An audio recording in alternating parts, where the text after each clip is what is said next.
Started. Yes sir, हो गया। Okay, sir. Okay, sir. Again, good evening to all of you, sir. Business law का class है और सबको फिर से गुड इवनिंग, ठीक है। अच्छा, बिजनेस लॉ में ना आज हम लोग एक इंटरेस्टिंग लॉ पढ़ेंगे, दैट इज सिंपली कहो तो पार्टनरशिप है, ठीक है। Partnership act. तो इसमें ना एक न्यू मॉडल ऑफ पार्टनरशिप है और एक पुराना मॉडल ऑफ पार्टनरशिप है, दोनों चीजों के बारे में बात करेंगे। ऐसे बिजनेस लॉ के अंदर मेन मेन क्या क्या लॉ होता है मैं आपको थोड़ा सा याद दिलाता हूँ कि मेनली बिजनेस लॉ में क्या क्या टॉपिक आता है। जैसे कि मानो कॉन्ट्रैक्ट एक्ट आ गया, जैसे मानो सेल ऑफ गुड्स एक्ट आ गया, जैसे मानो आपका कॉन्ट्रैक्ट तो सबसे बड़ा है बिजनेस लॉ के अंदर। सेल ऑफ गुड्स एक्ट भी इम्पोर्टेंट है, हम लोग रिसेंटली सेल ऑफ गुड्स में कंप्लीट किए काफी सारे। हाँ, एक अनपेड सेलर का थोड़ा सा डिटेल्स क्लास है, मैं उन लोग आप सबको ना शेयर करूंगा, एक बार ना अनपेड सेलर को पढ़ लीजिएगा। कोई भी डाउट हो तो मुझे पूछिएगा, ठीक है, ऑफलाइन में आके या फिर ऑनलाइन में, जैसे वो आप पूछिएगा मुझे। जिन लोगों का हुआ है, जिनका नहीं हुआ है वो बाद में करेगा, डोंट वरी। अच्छा, एंड आज हम लोग स्टार्ट करेंगे पार्टनरशिप। इसके अलावा नेगोशिएबल इंस्ट्रूमेंट होता है पार्टनरशिप बिजनेस लॉ के अंदर। तो ये सब मेन मेन बिजनेस बिजनेस को करने के लिए ना बड़ा बेसिक एरिया है लॉ के अंदर। और ये पर्टिकुलर टॉपिक फाउंडेशन लेवल में सीएसईए में as well as intermediate level में भी काफी डिटेल्स में होता है। इवन सीएस के अंदर कंपनी सेक्रेटरी में स्पेशली सीएस एग्जीक्यूटिव में जुरिस्प्रूडेंस के अंदर ये पर्टिकुलर टॉपिक को बिजनेस लॉ को अलग से पढ़ाया जाता है जुरिस्प्रूडेंस के अंदर। So it's a very important topic for all CA CMA सभी के लिए, ठीक है। तो जस्ट पढ़ो, समझो, जानो। और आप लोग क्योंकि आप सभी को sir ultimately at the end of the day business को ही डेवलप करना है, तो business regarding each and everything क्या है सर, जानना पड़ेगा। तो जो चीज जानना है उसके बारे में कंजूसी नहीं करना है, ठीक है। जिसके बारे में जानना है कंजूसी नहीं करना है। किस चीज का कंजूसी? सीखने में। अच्छा, तो सर हम लोग ना आज पार्टनरशिप बिजनेस को बेसिकली दो हिस्सों में है ये। तो हम लोग एक एक करके बात करेंगे। आज मेनली मैं न्यू मॉडल पे बात करूंगा, ठीक है, क्योंकि आजकल ये सबसे बढ़िया चल रहा है। और फिर मैं धीरे धीरे आपको ओल्ड मॉडल पे भी बात करूंगा। आप देख सकते हो स्क्रीन आपके सामने है, आप लोग बहुत इजीली चेक कर सकते हो कि स्क्रीन में कुछ दिख रहा है।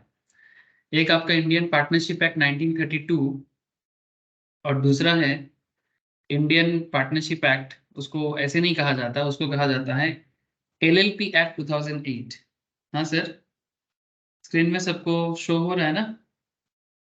Please tell me. স্ক্রিন দেখা যাচ্ছে? সবাই यस দেখতে सर। পাচ্ছেন? ओके। तो अब क्वेश्चन इज दैट, सबसे बड़ा सवाल जो सबके मन में चल रहा होगा कि सर सब तो ठीक है, लेकिन एक ही बिजनेस के ऊपर दो दो तरह का लॉ क्यों है? जब बिजनेस पार्टनरशिप करके ही करना है, पार्टनरशिप बिजनेस जैसे मानो दो फ्रेंड मिलके या दो बिजनेस पार्टनर मिलके बिजनेस बना रहे हैं। आप लोग क्लास 11 12 में भी, इवन जब आप लोग स्कूल में पढ़ते थे उस टाइम पे भी आप लोग अकाउंट्स में सबसे पहले इसके बारे में सुना था। इवन आज भी सुनते हो, फाउंडेशन लेवल में भी है, इवन इंटर में भी है काफी सारे एरिया में पार्टनरशिप एक्ट, है ना। पार्टनरशिप अकाउंट्स, ठीक है, पार्टनरशिप अकाउंट्स। तो जब आप लोग पार्टनरशिप अकाउंट्स भी पढ़े हो ना तब भी, ठीक है, profit sharing ratio, partners account, है ना, कैपिटल अकाउंट्स, पार्टनर्स अकाउंट, अब हर तरह का एंट्री वहां पर करना सीखते हो अकाउंटिंग पर्सपेक्टिव से। तो क्या सर हम लोग यहाँ पर अकाउंटेंसी बताने के लिए क्लास कर रहे हैं? नहीं सर, वो तो आप लोग अलग से करते हो मैम के पास पार्टनरशिप अकाउंट्स। मेरा काम है सर यहाँ पर आपको मैं लॉ बताऊंगा बिजनेस के रिगार्डिंग, पार्टनरशिप बिजनेस करने के लिए क्या क्या नियम गवर्नमेंट ने बना के रखा। तो जो पुराना नियम था, प्राचीन नियम, ठीक है, जो ओल्ड रूल चलता था इतना दिन हमारे देशों में, अभी भी चल रहा है, बंद नहीं हुआ।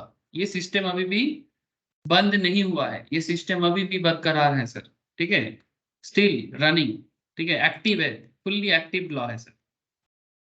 ऐसा नहीं कि 1932 का है तो कुछ बंद हो गया, नहीं सर, एक्ट पुराना है, ब्रिटिश पीरियड से चल रहा है देश में, इन स्टिल एक्टिव है, स्टेटस एकदम इसका एक्टिव स्टेटस है। लेकिन पार्टनरशिप बिजनेस में मैंने क्या बोले सर, इसको थोड़ा सा और मोटिवेट करने के लिए और बिजनेस को थोड़ा सा और ट्रांसपेरेंट बनाने के लिए, बिजनेस के अंदर थोड़ा ट्रांसपेरेंसी बढ़ाने के लिए, transparency in the sense to improve the business like a company filings, ठीक है। मैंने पार्टनरशिप वाले भी ना कंपनी जैसा काम कर सके, इसके लिए गवर्नमेंट ने पार्टनरशिप बिजनेस को न्यू एक्ट के अंदर डाल दिया, जिसका नाम रखा sir LLP act, limited liability. अब ये कॉन्सेप्ट के साथ कंपनी का बहुत कनेक्शन है सर। किसका कनेक्शन है? कंपनी का। इसीलिए जब हम लोग यहाँ पर एलएलपी बताएंगे ना, तो मैं आपको पार्टनरशिप का नेचर भी बताऊंगा और एलएलपी का भी नेचर बताऊंगा। ध्यान से सुनिएगा। मैं आज आपको एलएलपी बता रहा हूँ, मैं नेक्स्ट क्लास एक एक्स्ट्रा क्लास लूंगा इस वीक में, उसमें मैं आपको पार्टनरशिप के बारे में बताऊंगा, नॉर्मल जो ट्रेडिशनल पार्टनरशिप है। और फिर आपको दोनों का डिफरेंस भी पता लग जाएगा धीरे धीरे। जो ट्रेडिशनल जो 1932 वाला पार्टनरशिप है और जो मॉडर्न डे 2008 वाला पार्टनरशिप एक्ट है, इन दोनों में क्या फर्क है, 1932 वर्सेस 2008, ठीक है। क्या फर्क है सब समझ में आ जाएगा। पहले एक को समझते हैं, फिर दोनों को समझ लेंगे, धीरे धीरे सब पता लग जाएगा सर। क्लास तो इसीलिए करने बैठे हैं ना सर, पता करना है तभी। तो पहले एक सिंपल तरीका बताते हैं आपको कि 2008 में जो सबसे बड़ा बेनिफिट, बेनिफिट बोलो, जो भी बोलना है बोलो, बेसिकली ये ना कंपनी बन गया एक तरह का, पार्टनरशिप में कंपनी का फीलिंग। बिजनेस आपका पार्टनरशिप ही होगा। माने मानो आप लोग दो दोस्त हैं, तीन दोस्त हैं, मानो आपका क्रिश, सोमनाथ, सोमनाथ क्लास में नहीं है लग रहा है, जो भी हो, क्रिश, सोमनाथ और साहिल, ठीक है। तीनों मिलके, क्रिश, सोमनाथ, साहिल, तीनों मिलके कंपनी बना, एक बिजनेस बना रहा है। क्या बिजनेस बना रहा है सर?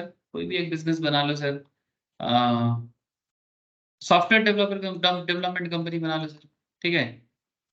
अच्छा, सॉफ्टवेयर क्यों बनाएंगे सर, हम लोग तो सीए में है, चलो हम लोग एक काम करते हैं, चार्टर्ड फार्म ही खोल लेते हैं, सीए फार्म या फिर सीएमए फार्म बना लो, ओपन कर लो अपना बिजनेस। ना क्वेश्चन इज दैट कि सर क्या आप एक चार्टर्ड फार्म या सीएमए फार्म या फिर सीएस फार्म, जो भी करना है करो, फार्म माने बेसिकली पार्टनरशिप फार्म, तो क्या आप उसको एलएलपी बना सकते हो? द आंसर इज यस, आप बना सकते हो। लेकिन क्वेश्चन इज दैट सर तीनों दोस्त पार्टनरशिप करेंगे, लेकिन एलएलपी क्यों बनाएगा, नॉर्मल ट्रेडिशनल पे क्यों नहीं जाएगा? क्योंकि उनको ना कंपनी वाला फैसिलिटीज चाहिए। एक पार्टनरशिप बिजनेस जब कंपनी की तरह फैसिलिटीज पाना चाहता है या कंपनी जैसा एडवांटेज या लुत्फ उठाना चाहता है, तो उन्हें तब पार्टनरशिप बिजनेस पे जाना चाहिए, जिसमें काफी सारा मैटर कंपनी रिलेटेड हो जाएगा। माने होगा पार्टनरशिप बट कंपनी वाला फीलिंग्स आ जाएगा। नाम पे ही काम छुपा हुआ है सर, नाम में ही काम छुपा हुआ है। क्या होता है सर, कंपनी में लिमिटेड लायबिलिटी कॉन्सेप्ट चलता है।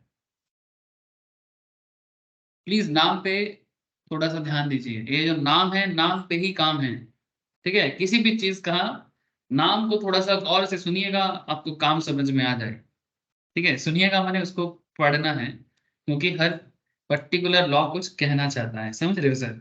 तो वो जब भी कुछ कहेगा ना, तो उसको अगर आप थोड़ा सा समय दो ना, आपको पता लग जाएगा कि ये कहना क्या चाहता है। अब इसकी इसको समझाने के लिए ना मैं आपको एक बार मिनिस्ट्री ऑफ कॉर्पोरेट अफेयर्स में जा रहा हूँ, जो मैं कंपनी लॉ के क्लास में भी आप लोगों को शो करता हूँ।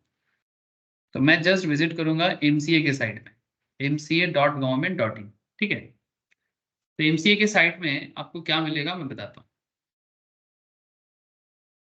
ये चीज मैं नॉर्मली कंपनी लॉ में बताता रहता हूँ, लेकिन क्यों मैं एमसीए के साइट में आया मैं आपको बताता हूँ। क्योंकि ये जो पर्टिकुलर लॉ है ना, ये actually ministry of corporate affairs संभालती है। कॉर्पोरेट अफेयर्स माने कंपनी अफेयर्स। तो सर आप बोलोगे, सर कंपनी अफेयर्स के साथ पार्टनरशिप बिजनेस बिजनेस का क्या कनेक्टिविटी है? बहुत बड़ा कनेक्टिविटी है, तभी बताने के लिए आया सर। ये देखो, भारत में पूरा बिजनेस सेगमेंट जो है ना, उसको पूरा ministry of corporate, Indian government का जो मिनिस्ट्री है, जो बेसिकली कंपनी अफेयर्स मतलब कंपनी का बिजनेस लेवल को देखता है। तो उसमें कंपनीज एक्ट तो है ही, साथ में देखो एलएलपी एक्ट 2008 है। ये जो आप लोगों को मैं यहाँ पर अभी पढ़ाने के लिए बैठा हूँ, ठीक है, आप लोग भी पढ़ने के लिए बैठे हो। इवन आप अगर साथ में देखो कि पार्टनरशिप इज ऑल्सो हियर, ठीक है। तो companies act as well as LLP act, ये दोनों एक्ट ही मैंने basically ministry of corporate affairs के अंडर पे चलता है। बाकी पार्टनरशिप भी है, नॉर्मल भी है, लेकिन इनके बीच में सिमिलरिटीज है। सिमिलरिटीज क्या? नॉर्मली कंपनी में ना एक कंपनी का एक नेचर होता है कि कंपनी लिमिटेड लायबिलिटी होता है। लिमिटेड लायबिलिटी कंपनी, अनलिमिटेड भी हो सकता है, लेकिन इन जनरल कंपनी का लायबिलिटी लिमिटेड होता है। अनलिमिटेड लायबिलिटी वाला कंपनी अगर किसी को मन हो तो बना सकता है। तो लिमिटेड लायबिलिटी में क्या होता है सर, लिमिटेड लाइबिलिटी का मतलब होता है कि जो कंपनी का ओनर होता है ना, कंपनी का जो ओनर या शेयर होल्डर होता है, ध्यान से सुनना सर, कंपनी का ओनर या शेयर होल्डर, उसका कंपनी का, उसका लाइबिलिटी कंपनी के प्रति लिमिटेड रहेगा। से फॉर एग्जांपल, एक कंपनी बिजनेस करने के लिए मार्केट से मानो 1 करोड़ लोन लिया है। ध्यान से सुनना सर, ठीक है। मैं आपको एक रियल लाइफ एग्जांपल दूं तो आपको बढ़िया लगेगा। एक सेकेंड, किसका एग्जांपल लिया जाए? कोई भी एक कंपनी उठाता हूँ सर, किसी का भी एक एनुअल रिपोर्ट चाहिए मुझे, आपको एकदम प्रैक्टिकल फीलिंग्स आ जाएगा। एक ऐसा बिजनेस, अदानी इंटरप्राइज ले लेते हैं, अदानी पोर्ट ले लेते हैं, क्योंकि अदानी पोर्ट का ना अच्छा खासा लोन रहता है। अदानी पोर्ट्स, मैं बताता हूँ, मैंने आपका पढ़ाई कितना प्रैक्टिकल है उसको समझना सर बहुत जरूरी है। ये देखो, अब मैं आ गया फिनेंशियल पोजीशंस पे। मैं आपको अकाउंट्स नहीं बता रहा हूँ सर, मैं इसके पीछे छुपा हुआ लॉ बता रहा हूँ, ध्यान से सुनिएगा। इसमें हमें जाना है सर बैलेंस शीट में, ठीक है। जैसे ही मैं बैलेंस शीट में गया, ये कंपनी लेवल का बैलेंस शीट है, ज्यादा लोड मत लो, चीज को समझो कि अदानी पोर्ट के बारे में आप लोग नाम सुने हो सर? अदानी पोर्ट एक बहुत ही फेमस अदानी ग्रुप का कंपनी है, जो इंडिया में पोर्ट डेवलपमेंट करता है प्राइवेटली, और गवर्नमेंट को भी काफी सपोर्ट करता है एक्सपोर्ट इंपोर्ट को डेवलप करने के लिए, और साथ में स्पेशल इकोनॉमिक जोन बनाते हैं, जिसके कारण देश का जो एक्सपोर्ट मैंने अपॉर्चुनिटीज है वो दिन पे दिन डेवलप हो रहा है। इंडिया का export opportunity day by day develop कर रहा है थ्रू स्पेशल इकोनॉमिक जोन। ठीक है, मैं इसके बारे में भी चर्चा नहीं करूंगा क्योंकि वो भी अलग डिस्कशन हो जाएगा। लेकिन मैं आपको फाइनेंशियल पोजीशंस पे लेके गया और आपको मैं कंपनी का बैलेंस शीट में लेके गया, और आपको यहाँ पर ना मैं लाइबिलिटी साइड चेक करा। ऐसे ये अदानी का बिजनेस काफी बड़ा बिजनेस है सर, बहुत ह्यूज कैपिटल का बिजनेस है। अब इनका हम लोग नॉर्मली जब अकाउंट्स करते हैं तो उसमें ना हम लोग एसेट लाइबिलिटी दोनों होता है। तो यहाँ पर आप इसका एसेट को छोड़ो, 2 मिनट के लिए आप लाइबिलिटी में फोकस करो, 2 मिनट के लिए लाइबिलिटी में फोकस करो। देखो अदानी पोर्ट मार्केट में कितना लोन लेके रखा है, दोनों तरह का लोन है इसमें। ये देखो, एक होता है करंट लाइबिलिटी, ये सब एकदम अकाउंट्स बेसिक्स कॉन्सेप्ट है। करंट लाइबिलिटी माने जो loan with in 1 year company को रीपे करना होता है, ठीक है। तो विद इन 1 ईयर कंपनी का लोन रीपे करने का जो नौबत है वो है सर, 2023 में 12,000 करोड़ का लोन रीपे करना है। 12,000 नहीं, उससे भी ज्यादा, अप्रोक्स 13,000 करोड़। लास्ट ईयर था 11,000 करोड़, उससे पहले था 7,200 करोड़। ठीक है, ये करंट लाइबिलिटी है। और नॉन करंट लाइबिलिटी माने लॉन्ग टर्म, ठीक है, नॉन करंट माने लॉन्ग टर्म लाइबिलिटी। मैंने मार्केट में लोन लिया है सर, उसका अमाउंट भी इसके पास 52,000 करोड़, 52,000 करोड़ का इनका लॉन्ग टर्म लोन है, जो इनको मार्केट में रिपे करना है, may be for 5 years, 10 years, 20 years time के अंदर। ठीक है, 52,000 करोड़ अभी करंट ईयर का बता रहा है, ठीक है। अब आप लोग को ज्यादा कंपनी एनालिसिस में नहीं जाना है, मैं आपके इसके पीछे छुपा हुआ लॉ को समझाना चाहता हूँ कंपनी लेवल पे, फिर पार्टनरशिप भी समझ में आ जाएगा। जस्ट वेट सर, 5 मिनट का बात है। अब यहाँ पर बात क्या है सर, जैसे मानो मेरा ना अदानी पोर्ट में शेयर होल्डिंग है, बात को समझे। अच्छा, मेरा तो बहुत ही, जितना मेरा शेयर होल्डिंग है वो तो कुछ भी नहीं है, 0.000% भी नहीं होगा। लेकिन मानो जो अदानी का शेयर होल्डर है, बड़ा बड़ा शेयर होल्डर है, जिसने अदानी में लाखों करोड़ों इन्वेस्ट करके रखा है, मानो आप में से कोई अदानी के शेयर में इन्वेस्ट करके रखा है, तो जो कोई भी अदानी का शेयर होल्ड करेगा, अदानी पोर्ट का, ऑब्वियसली वो अदानी का ओनर बन जाएगा, है ना। शेयर होल्डर माने ओनर, इक्विटी शेयर होल्डर बोलते हैं। तो अगर, या फिर आप मेंबर भी बन जाओगे, है ना, सेम बात है, कंपनी का ओनर, मेंबर, शेयर होल्डर सब एक ही बात है घूम फिर के। अब अगर आप कंपनी का इक्विटी शेयर होल्डर हो जाते हो या ओनर हो जाते हो, तो कल अगर कंपनी का लाइबिलिटी रिपे नहीं होता है, मानो कि अदानी ने जो मार्केट से लोन लेके रखा है 52,000 करोड़, अच्छा इसका दम है सर, ऐसा नहीं कि इसका इतना लोन है, आप इसका एसेट भी देख सकते हो। करंट एसेट है 17,000 crore, current non current long term asset है 95,000 करोड़, तभी इसका लोन मैंने लाइबिलिटी पे करने का दम है, ऐसा नहीं कि दम नहीं है, तभी बिजनेस चल रहा है। तो वो अलग बात है सर, मैं उसके बारे में बात नहीं कर रहा हूँ। लेकिन आपको इतना कहना चाहता हूँ कि अगर कल कंपनी किसी कारण से फेलियर में जाता है, तो क्या कंपनी आपके घर पे आएगा? आप माने आप कौन, आप कंपनी का शेयर होल्डर, तो क्या कंपनी के शेयर होल्डर के घर में बैंक आ जाएगा कि भाई आपका कंपनी नहीं दे पा रहा है, आप दे दो। हाँ सर, तो क्या कंपनी आपके घर पे आ जाएगा कि भाई आप लोन रीपे करने आ जाओ? नहीं सर। नहीं आएगा, नहीं आएगा, आपके घर पे नहीं आएगा। क्यों? उसका मेन रीजन है कि ये लिमिटेड लाइबिलिटी है, ये लिमिटेड लाइबिलिटी कॉन्सेप्ट में चलता है। हाँ, कंपनी के एसेट है ना, ये कंपनी के नाम पे है, ये गौतम अदानी के नाम पे नहीं है। गौतम अदानी कौन? Currently one of the richest person in India. I think recently फिर से नंबर 1 हुआ है शेयर मार्केट में ग्रोथ के कारण। गौतम अदानी रिसेंटली इंडिया का रिचेस्ट पर्सन है, नंबर 1 पर्सन। ठीक है, तो गौतम अदानी कंपनी का ओनर है, या फिर उसका बेटा करण अदानी वो भी कंपनी का ओनर है। तो अगर ये बिजनेस लिमिटेड लाइबिलिटी कॉन्सेप्ट में बना हुआ है, तो अगर कल मार्केट में इसका 12,000 करोड़ 52,000 करोड़ का लोन रीपे करने में मुश्किल हो जाते हैं, तो क्या कंपनी गौतम अदानी को बोलेगा भाई आप पे करो पर्सनल एसेट से, पर्सनल एसेट से पे करो, आपका खुद का घर बेच के पे करो, या बैंक आके बोलेगा घर जब्त कर लेंगे क्योंकि आप लोन नहीं रीपे कर पा रहे हो? नहीं करेगा। क्यों? हाँ, गौतम अदानी या करण अदानी या फिर कोई भी शेयर होल्डर, मेरे जैसा छोटा छोटा शेयर होल्डर जिसका कंपनी में थोड़ा थोड़ा निवेश है, ठीक है, हम लोग कंपनी का शेयर होल्डर है, ये लोग बड़े बड़े प्रोमोटर है, इन्हीं का कंपनी है कहीं बोलो तो ये share holder limited liability hold करता है। माने जितना कंपनी को उन्होंने वादा किया कि मैं कंपनी को इतना शेयर दूंगा, ठीक है, नॉर्मली आप लोग बचपन में करते थे कि कंपनी 10 टका करके फेस वैल्यू है, 2 टका करके प्रीमियम है, क्लास 11 12 में होता है ना, इवन फाउंडेशन लेवल में भी करते हो, 12 टका प्रीमियम समेत 12 टका शेयर। अब मानो आपने कंपनी का 1 लाख शेयर होल्ड कर लिया, 1 lakh number of share hold कर लिया 12 रुपीज करके, तो आप कंपनी के प्रति 12 लाख अमाउंट आपको कंपनी को देना है। Total 10 rupees face value, 2 rupees मानो क्या है सर, 2 रुपीज प्रीमियम। ऐसे ये सब बड़ा बड़ा कंपनी है, इनका शेयर का दाम ही 1,000 टका ऊपर चल रहा है, मैंने हाई प्रीमियम वैल्यू पे बिकता है मार्केट में। तो मैं कहना ये चाहता हूं कि सिंपल समझो कि अगर किसी कंपनी में आपका टोटल 12 टका पेमेंट करना है, और मानो आपने से क्या किया सर, आप लोग बचपन में करते थे ना कि 3 टका एप्लीकेशन में, 2 टका अलॉटमेंट में, हाँ फिर कॉल मनी में, ऐसा करते थे, याद है आप लोगों को? हाँ सर, जी अकाउंट्स सर। में, जी सर। है ना? तो ये 3 टका हो जाता है एप्लीकेशन मनी, 2 टका हो गया अलॉटमेंट मनी, 2 टका हो गया कॉल मनी। ठीक है, तो मानो आपने एप्लीकेशन दे दिया, अलॉटमेंट दे दिया, पर अभी भी आपका ये कॉल मनी 4 टका बाकी है। तो 12 टका में से out of 12 rupees 8 rupees you already paid, but 4 rupees you obligated to pay, मैंने आपको पे करना है, आपका ऑब्लिगेशन से कंपनी को देना पड़ेगा। तो कंपनी आपको बोलेगा भाई 12 लाख में से 8 लाख तो हमें मिल चुका है, पर 4 लाख नहीं मिला, उस 4 लाख आपको पे करना पड़ेगा। मैंने सिंपल बात है, ऐसे शेयर होल्डर आपने कंपनी को जितना वादा किया था एप्लीकेशन जमा करने के टाइम पे, कंपनी के शेयर एप्लीकेशन में जब आपने वादा किया था कि मैं इतना शेयर खरीदूंगा कंपनी का इतने दाम पे, उस टाइम पे अगर आपने कुछ बाकी रखा है तो वो बाकी अमाउंट आपको देना पड़ेगा, उसके लिए आप ऑब्लिगेटेड हो, बट 1 पैसा एक्स्ट्रा आप नहीं दोगे, और आपका पर्सनल संपत्ति भी दाव पे नहीं लगेगा।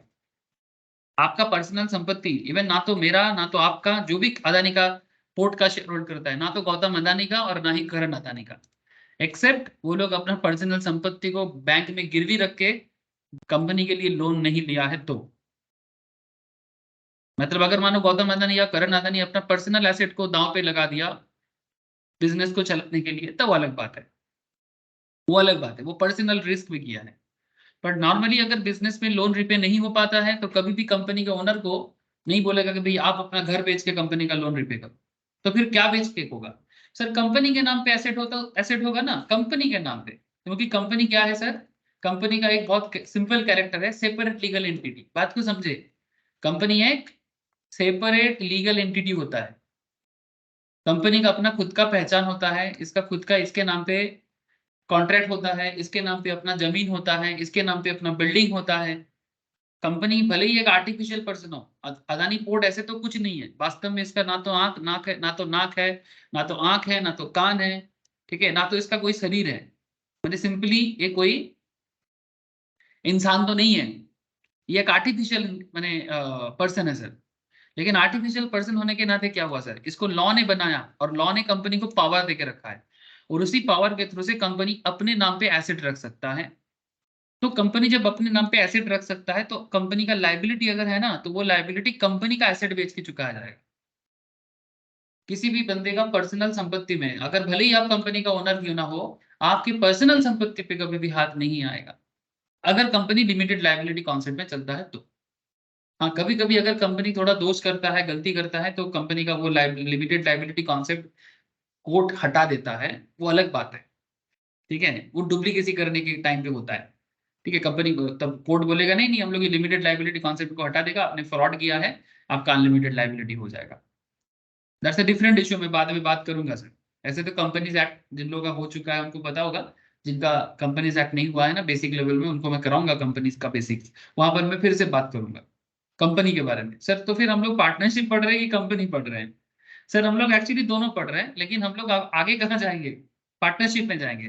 तो मैं आपको बताना ये चाहता हूँ कि ये जो फीचर्स आप लोग सुन रहे हो ना सर, ये कंपनी का लिमिटेड लायबिलिटी है।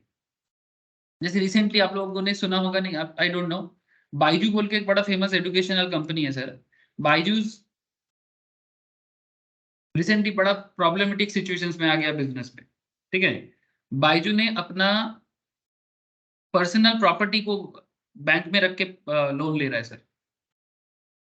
पर्सनल प्रॉपर्टी को बैंक में रख के मार्केट से लोन उठा रहा है। इसका दिन वे दिन वैल्यूएशन गिरा है, और अभी वो अपना पर्सनल प्रॉपर्टी कुछ करीब 100 करोड़ के समथिंग का कुछ प्रॉपर्टी है इनका, उसको दांव पे लगा रहा है बिजनेस को बचाने के लिए।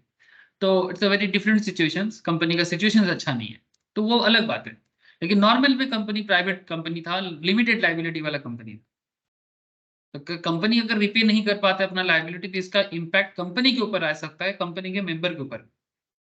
आप कोई बोलेगा सर कंपनी के ऊपर आना मतलब तो मेंबर के ऊपर ही आना, हाँ सर इनडायरेक्ट तो बात वही है, लेकिन फिर भी पर्सनल प्रॉपर्टी कभी भी दांव पे नहीं लगेगा। जो भी होगा, इसीलिए कंपनी के नाम पे सारा चीज रहेगा ना, कंपनी के नाम पे रहेगा। That is the reason, company का बैंक अकाउंट अलग होगा, उस अकाउंट में पैसा रहेगा कंपनी का account.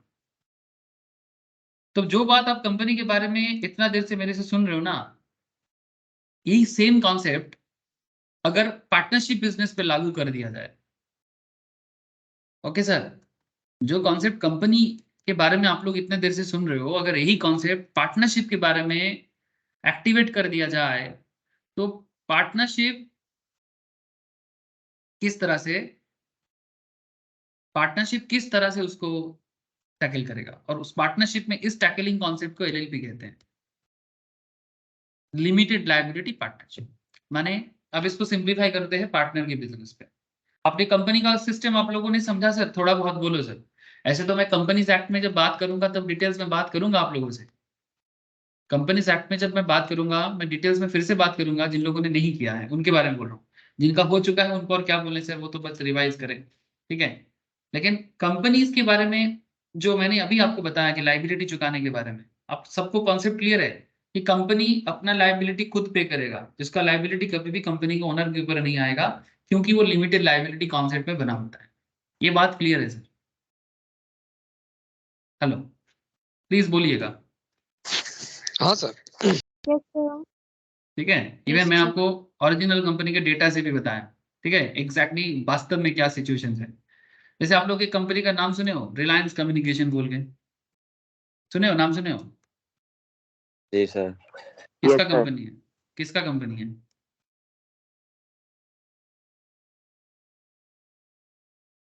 Anil Ambani. Anil Ambani, thank you sir. देखो सर, इसका भी एक शेयर का कितना दाम चल रहा है? 2 टका 10 पैसा। मत खरीद लेना सर, ठीक है, मत खरीद जी लेना। सर। 2 टका 10 पैसा सुन के ज्यादा खुश मत होइएगा। हाँ, इतना सस्ता चल रहा है। सस्ता चलने के पीछे रीजन है, ये देखो, बिजनेस का हालत देखो, कंपनी का लाइबिलिटी देखो सर, माथा खराब हो जाएगा। देखो, just look at the current liability. 2023 में इसका लाइबिलिटी देखो, 1,10,869, 1,10,869 करोड़, 1,10,000 करोड़ इसका करंट लाइबिलिटी है। करंट लाइबिलिटी माने 1 साल के अंदर इनको रीपे करना है। और दुकान में कितना है, एसेट कितना है कंपनी के नाम पे, दोनों मिला के करंट नॉन करंट मिला के है 36,000 करोड़। और सिर्फ करंट लाइबिलिटी है 1,10,000 करोड़, और लॉन्ग टर्म लाइबिलिटी है ओनली 790 करोड़। माने current liability 1,10,000 crore is huge huge thing. माने 1 साल के अंदर कहां से आएगा? 5-10 साल फिर भी टाइम मिलता तो समझ में आता। तो 1,11,000 करोड़ कंपनी को मार्केट में रीपे करना है। कंपनी का इक्विटी का हालत देख सकते हो, 74,000 करोड़ कंपनी का इक्विटी गिर गया है, मैंने नेगेटिव में चल रहा है। शेयर होल्डर के पास कुछ नहीं है बेसिकली, शेयर होल्डर के हाथ में बेसिकली कुछ नहीं है। शेयर होल्डर को और क्या मिलेगा? अब कंपनी का जितना है, कंपनी के एसेट सेल करके भी अगर रिपे कर दिया जाए तो भी नहीं हुआ। बैंकरप्सी फाइल हो चुका, मोस्ट प्रोबेबली हो गया है काफी सारे चीजों में, अभी काफी सारा कोर्ट केसेस पेंडिंग ये सब चल रहा है। ठीक है, so don't by this sir. Stock market अभी भी इसको हटाया नहीं, अभी भी है मार्केट में ये। ठीक है, अभी भी कुछ बचाने का कोशिश चल रहा है। डोंट नो, इतना पैसा तो कोई दे नहीं सकता, आगे सिचुएशन खोलेगा, but I hope you understand. तो ये बैंकरप्टेड हो जाएगा सर। ठीक है, बहुत सिचुएशंस खराब है, मैंने बहुत क्या, मैंने खून निकल गया इसका, कुछ है नहीं और कहाँ से देगा सर। तो वेरी बैड सिचुएशंस। तो अब सवाल ये उठता है सर,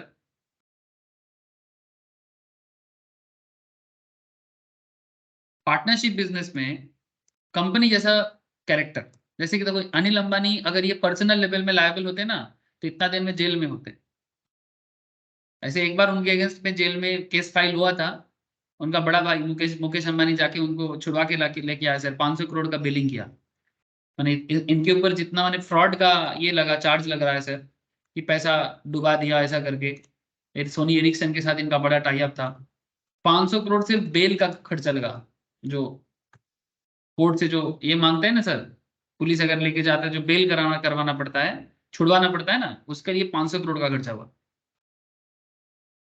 अभी अभी कोर्ट में केसेस चल रहा है कि अनिल अंबानी जानबूझ के किया है, कि हो गया है, क्या रीजन है। प्रूफ होगा तो आगे का खेल देखा जाएगा। लेकिन क्वेश्चन समझ में आ रहा है ना? तो अगर ये डायरेक्टली अनलिमिटेड लाइबिलिटी होता, जैसे नॉर्मल पुराना पार्टनरशिप में क्या चलता है, नॉर्मल पार्टनरशिप में अगर मानो एक पार्टनर मार्केट से लोन लेता है, ठीक है, अनलिमिटेड लाइबिलिटी कॉन्सेप्ट क्या चलता है, 1932 पार्टनरशिप जो लोग अभी भी चलाते हैं। अगर मानो ए बी सी तीनों पार्टनर है, बैंक से लोन लेता है 10 लाख का और लोन चुका नहीं पाता, ठीक है, तो ए बोलता है, बी बोलता है, सी बोलता है, सब बोलता है कि हमने नहीं लिया, उनका जो बिजनेस है उनके नाम पे दिया है, मानो A B and company, A B C and company इस नाम पे मानो ये लोग लोन लिया है। ठीक है, एबीसी एंड कंपनी इस नाम पे मानो ये लोग लोन लिया है। नाउ क्वेश्चन इज दैट अगर एबीसी एंड कंपनी तीनों मिलके कंपनी के नाम पे पार्टनरशिप के नाम पे लोन लिया है 10 लाख का, तो एबीसी बोल रहे हैं ये तो कंपनी ने लिया है, हम लोग को वो नहीं पता, कंपनी पे करेगा, पार्टनरशिप पे करेगा। तो पुराना पार्टनरशिप लॉ कहता है, पुराना पार्टनरशिप लॉ कहता है कि अगर एबीसी तीनों मिलके लोन ले रहा है एबीसी एंड कंपनी के लिए, एबीसी एंड कंपनी माने कोई कंपनी नहीं है, बात को ध्यान रखिएगा। जब किसी बिजनेस के नाम के पीछे एंड कंपनी होता है या एंड एसोसिएट्स लिखा होता है, वो कभी भी कंपनी नहीं होता है। एंड कंपनी एंड एसोसिएट्स ये हमेशा पार्टनरशिप फॉर्म होता है। ठीक है, ये आपको बहुत दिखेगा, एंड को ऐसे लिखा होता है, ठीक है, एंड को ऐसा, एंड कंपनी सीओ डॉट ऐसा लिखा रहेगा। तो ये जो एंड को या फिर एंड कंपनी या फिर एंड एसोसिएट्स, ठीक है, normally chartered firm, cost firm, इसका नाम ऐसे ही ज्यादा होता है, CS CMA firm, CS firm, law firm, ठीक है, इंजीनियरिंग फार्म, कंसल्टेंसी फार्म, ज्यादातर ऐसे सिस्टम पे चलता है, ज्यादातर ऐसे सिस्टम पे चलता है। तो इसमें क्या है कि अगर ये लोग बैंक से लोन लेता है, मानो स्टेट बैंक ऑफ इंडिया से 10 लाख का लोन लिया है, तो स्टेट बैंक ऑफ इंडिया के लिए, स्टेट बैंक ऑफ इंडिया और ये लोग लोन रिपे नहीं कर पा रहा है, तो पुराना सिस्टम कहता है, पार्टनरशिप एक्ट 1932 कहता है कि ए भी इस लोन को पे करने के लिए लायबल है, बी भी इसको पे करने के लिए लायबल है, सी भी इसको पे करने के लिए लायबल है। They three are liable, they are individually also liable. This is called unlimited liability. ये नहीं कह सकता, ये नहीं बोल सकता कि ये मैंने नहीं लिया, कंपनी ने लिया, मैंने फार्म ने लिया है। बी भी नहीं कह सकता कि ये मैंने नहीं, ये तो फार्म ने लिया है। सी भी नहीं कह सकता कि ये मैंने नहीं, फार्म ने लिया है, नहीं कह सकता नॉर्मली। हाँ, थोड़ा बहुत एक्सेप्शनल सिचुएशंस है, एज पर डीड क्या है वो सब अलग बात है, आगे चर्चा करूंगा। लेकिन इन सिंपल अनलिमिटेड लायबिलिटी का मतलब है अगर बिजनेसमैन ने लोन लिया है, कम बिजनेस के नाम पे लिया है, पर तीनों अनलिमिटेड लायबल है, और बैंक का लोन रिपे करने के लिए ये तीनों लायबल है। चाहे बैंक का लोन हो, क्रेडिटर का पैसा हो, सिर्फ लोन में ही क्यों बात करें, क्रेडिटर का पैसा भी आ सकता है। क्रेडिटर माने जिनसे उधारी में सामान लिया है सर, जिनसे उधारी में प्रोडक्ट लिया है, सप्लायर, ठीक है। क्रेडिटर जिनको रीपे करना है, सभी के प्रति लायबल हो जाएंगे, अनलिमिटेड लायबिलिटी। माने बिजनेस चुकाएगा, ये बोल के चुप नहीं रह सकते। तो ये क्या हो जाता है ना, एक प्रेशर क्रिएट हो जाता है बिजनेसमैन के ऊपर। सर आप लोगों को समझ में आया? मैं आपको दो चीज बताया, मैं अभी तक एलएलपी नहीं पढ़ाया, मैं आपको एक बार कंपनी बताया और मैं आपको एक बार ट्रेडिशनल पार्टनरशिप बताया। प्लीज मुझे इतना बताओ, ये दोनों का डिफरेंस समझ में आया? ट्रेडिशनल पार्टनरशिप और कंपनी।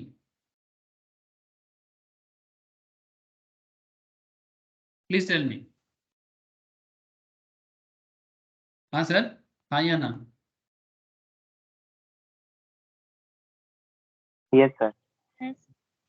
ट्रेडिशनल पार्टनरशिप, हाँ sir. Okay sir, and company, हम लोग दोनों चीजों के ऊपर बात किए।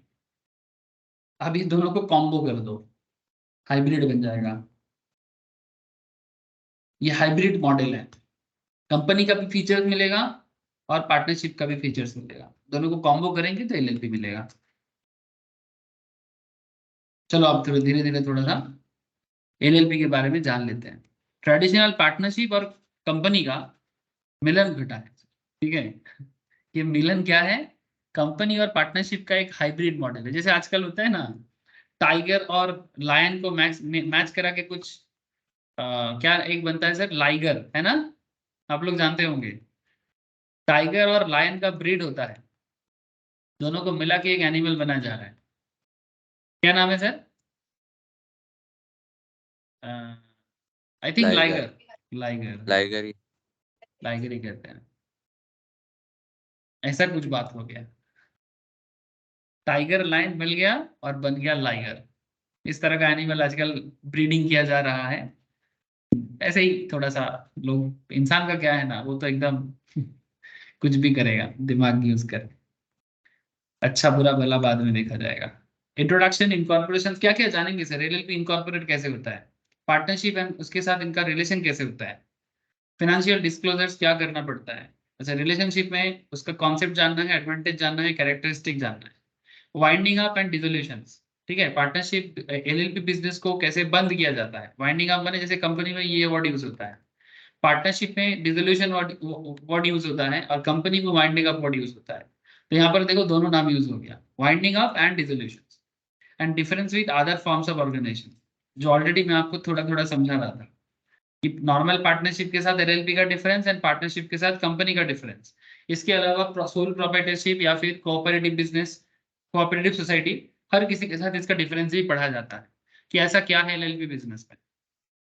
इवन आजकल काफी लोग बना रहा है सर। अगर कभी आप लोग कोलकाता के बिजनेस एरिया में जाओगे ना, लाइक आप अगर आप बड़ा बाजार की तरफ जा रहे हो, ठीक है, या फिर अगर आप बाईपास साइड में, डलहौजी साइड में जा रहे हो ना, आप प्लीज गौर से देखिएगा, काफी जगह में ना हेडिंग में, वो होर्डिंग होता है ना दुकान का, आप देखेंगे उसमें ना एलएलपी बोल के वर्ड साइड में लिखा रहता है। बिकॉज आज के डेट में ये बहुत चल रहा है सर, माने लोग ज्यादातर रजिस्ट्रेशन एलएलपी में ही कर रहे हैं, कंपनी नहीं बना रहे, एलएलपी बना ले रहा है। क्योंकि रीजन और कुछ नहीं है, कंपनी का खर्चा थोड़ा ज्यादा है बनाने का, और रूल्स रेगुलेशन थोड़ा ज्यादा टाइट है, एलएलपी में थोड़ा सा छूट है, लेकिन बेनिफिट भी हल्का है। देखो अब इसके बारे में थोड़ा डिटेल्स में जानो। कॉन्सेप्ट तो आई थिंक क्लियर हो ही गया है, लेकिन अभी क्या है ना, कुछ बातें अंदर जाके समझना है। Ministry of corporate affairs, sorry, ministry of law and justice, ध्यान से सुनिएगा, ministry of law and justice 9 जनवरी 2007 को, डेट याद रखिएगा, notified the limited liability partnership act 2008। ये जब भी मैं गोला करता हूं ना किसी चीज पे, आप समझ जाना कि ये याद रखना है।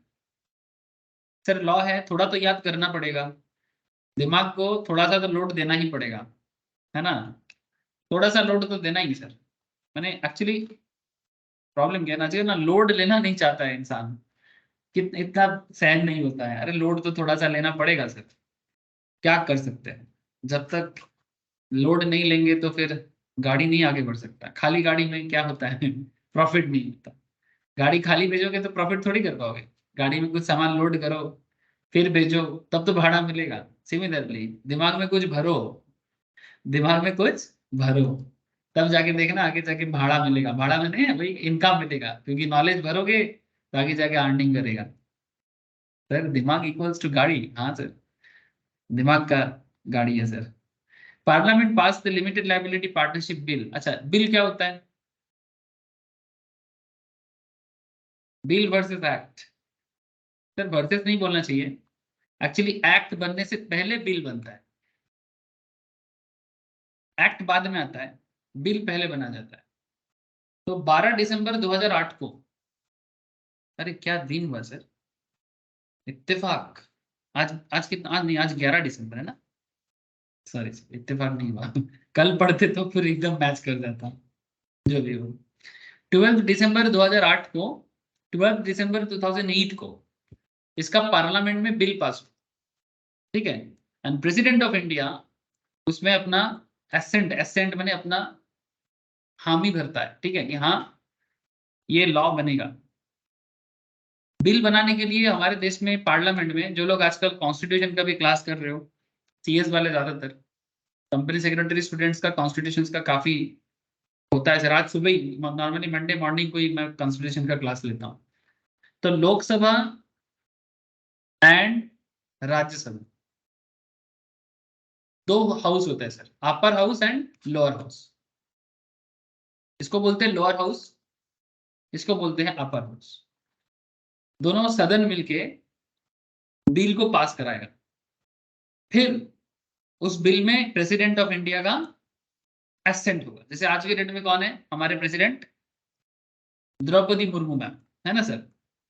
First time in India any tribal person elected as a president of India. बहुत ही फक्र का बात है सर, क्योंकि ट्राइबल बेल्ट से आज तक इस लेवल में कोई नहीं आया, ये बहुत अच्छी बात है। द्रौपदी मुर्मू मैम ने अभी प्रेसिडेंट का रोल प्ले कर रहे हैं हमारे देश में। तो parliament pass the limited liability partnership bill on 12 December 2008 and the president of India has ascended the bill on 7 January 2009 and called as the limited liability partnership act। तो एक एक्ट पास कराना टाइम टेकिंग मैटर होता है sir. दोनों सदन में इसका applicability होता है, मतलब दोनों हाउस, जहां पर राज्यसभा का मेंबर बैठा है, लोकसभा का मेंबर बैठा है, जिनको हम लोग इलेक्ट करके भेजते हैं स्पेशली मेंबर ऑफ पार्लियामेंट, उन्हीं में से कोई राज्यसभा में जाता है, फिर वो लोग चुनते हैं। ये कॉन्स्टिट्यूशन में बताया जाता है कि कैसे होता है, नहीं होता है, फिर जाके वो एक्ट को पास करा सकते हैं किसी मैटर पे, ठीक है। तो यहाँ पर देखो एक्ट पास हुआ, जैसे कभी कभी पास होता भी नहीं है। जैसे रिसेंटली एक बिल था, फार्म बिल बोल के, एग्रीकल्चरल बिल था, दोनों हाउस में पास हो गया था, पर बहुत ज्यादा प्रोटेस्ट के कारण, हरियाणा बॉर्डर साइड में काफी ज्यादा प्रोटेस्ट के कारण अल्टीमेटली गवर्नमेंट को उसको अभी के लिए हटाना पड़ा, ठीक है, उसको चेंज करना है, ऐसा कुछ डिमांड है पब्लिक का। अब देखो आगे आगे क्या होता है। ये 2021 का केस था, ठीक है, तो कभी कभी होता भी नहीं है। अच्छा, LLP act 2008 is applicable to the whole of India, ये पूरे भारत में लागू होता है। होल ऑफ इंडिया क्यों बोला जाता है? क्योंकि देयर इज ए कश्मीर का मुद्दा, ठीक है। आज ही कश्मीर मुद्दे पे सुप्रीम कोर्ट ने कुछ बोला, खबर मिला आप लोगों को? हाँ सर, खबर रखा करो सर, आज का ही न्यूज है, एकदम लेटेस्ट न्यूज है। ये मोदी जी ने, करंट बीजेपी गवर्नमेंट ने 370 जो धारा था उसको स्क्रैप कर दिया था ना, जिसके कारण एक्चुअली कश्मीर को स्पेशल स्टेटस था, वो स्पेशल स्टेटस 2019 में मोदी जी ने हटा दिया था। तो उसके अगेंस्ट में सुप्रीम कोर्ट में कुछ केस हुआ था, तो सुप्रीम कोर्ट ने कंप्लीटली बोला कि एकदम सही है, जो हुआ है एकदम सही हुआ है। कश्मीरी लीडर्स लोग जिनको स्पेशल स्टेटस का बड़ा मैंने स्पेशल स्टेटस पाने के लिए जो लोग बहुत ही फेवर में थे कि स्पेशल स्टेटस मिलना चाहिए कश्मीर को, तो वो लोग, उनको बड़ा दुख हुआ है जो कश्मीरी लीडर्स हैं। लेकिन अगर देश एक है, देखो सर, बड़ा सोच क्या है, बड़ा सोच जो बीजेपी का करंट सोच है, उनके हिसाब से कि जब देश एक है तो पूरा देश एक ही तरह से चलेगा, एक ही सिस्टम पे चलेगा। अब देखो यहाँ पर मैं ये बात कंट्रोवर्सी के लिए नहीं उठाया, मैं आपको ये सोच बताना चाहता हूँ कि आप बोलोगे सर इंडिया का लॉ है तो इंडिया में लागू होगा, इसमें इतना बड़ा बात क्या है? इसको अलग से क्यों लिखते हैं sir, whole of India, whole of India? Actually ना ये इंडिया जब बना था उस टाइम पे ना, बना तो इंडिया ऐसे बहुत पुराना देश है हमारा देश भारत, लेकिन इंडिया जब कॉन्स्टिट्यूशन फॉर्म हुआ था ब्रिटिश जाने के बाद, जो न्यूली बनाया गया sir independent India after British era, वो बड़ा ही कंट्रोवर्शियल सिचुएशंस में बना है और उसका कंट्रोवर्सी अभी तक पीछा नहीं छोड़ रहा है। स्पेशली इंडिया का पार्टीशन का कॉन्सेप्ट ही प्रॉब्लम कर दिया। ब्रिटिश इंडिया को छोड़ के गया पर तोड़ के भी गया। ये सिर्फ छोड़ के नहीं गया, ये इंडिया को तोड़ के भी गया। एक तरफ पाकिस्तान बनाया, एक तरफ बांग्लादेश बनाया, ठीक है, और काफी सारा डिस्प्यूट क्रिएट करके फिर हमको बोलता है कि लो भाई लूला लंगड़ा देश संभालो। सीरियसली मजाक नहीं कर रहे सर। मैंने 200-250 साल राज किया इंडिया पे, और जाने के टाइम पे ये उन्हीं लोगों का दान है, ये उन्हीं लोगों का दान बोलो जो भी बोलो, अब उसका हम लोग हिसाब मतलब अभी भी चुका रहे हैं, और ये पता नहीं कितना दिन तक और चलेगा। क्योंकि जब तक ये कंट्री सिर्फ मैप में देखने से नहीं होता है सर, मैप में तो दिखाने से कुछ भी दिखा दो, ठीक है, लेकिन एक देश को जोड़ने में या देश को बनाने में ना, सिर्फ मैप में लाइन लकीर खींचने से देश नहीं बन जाता है।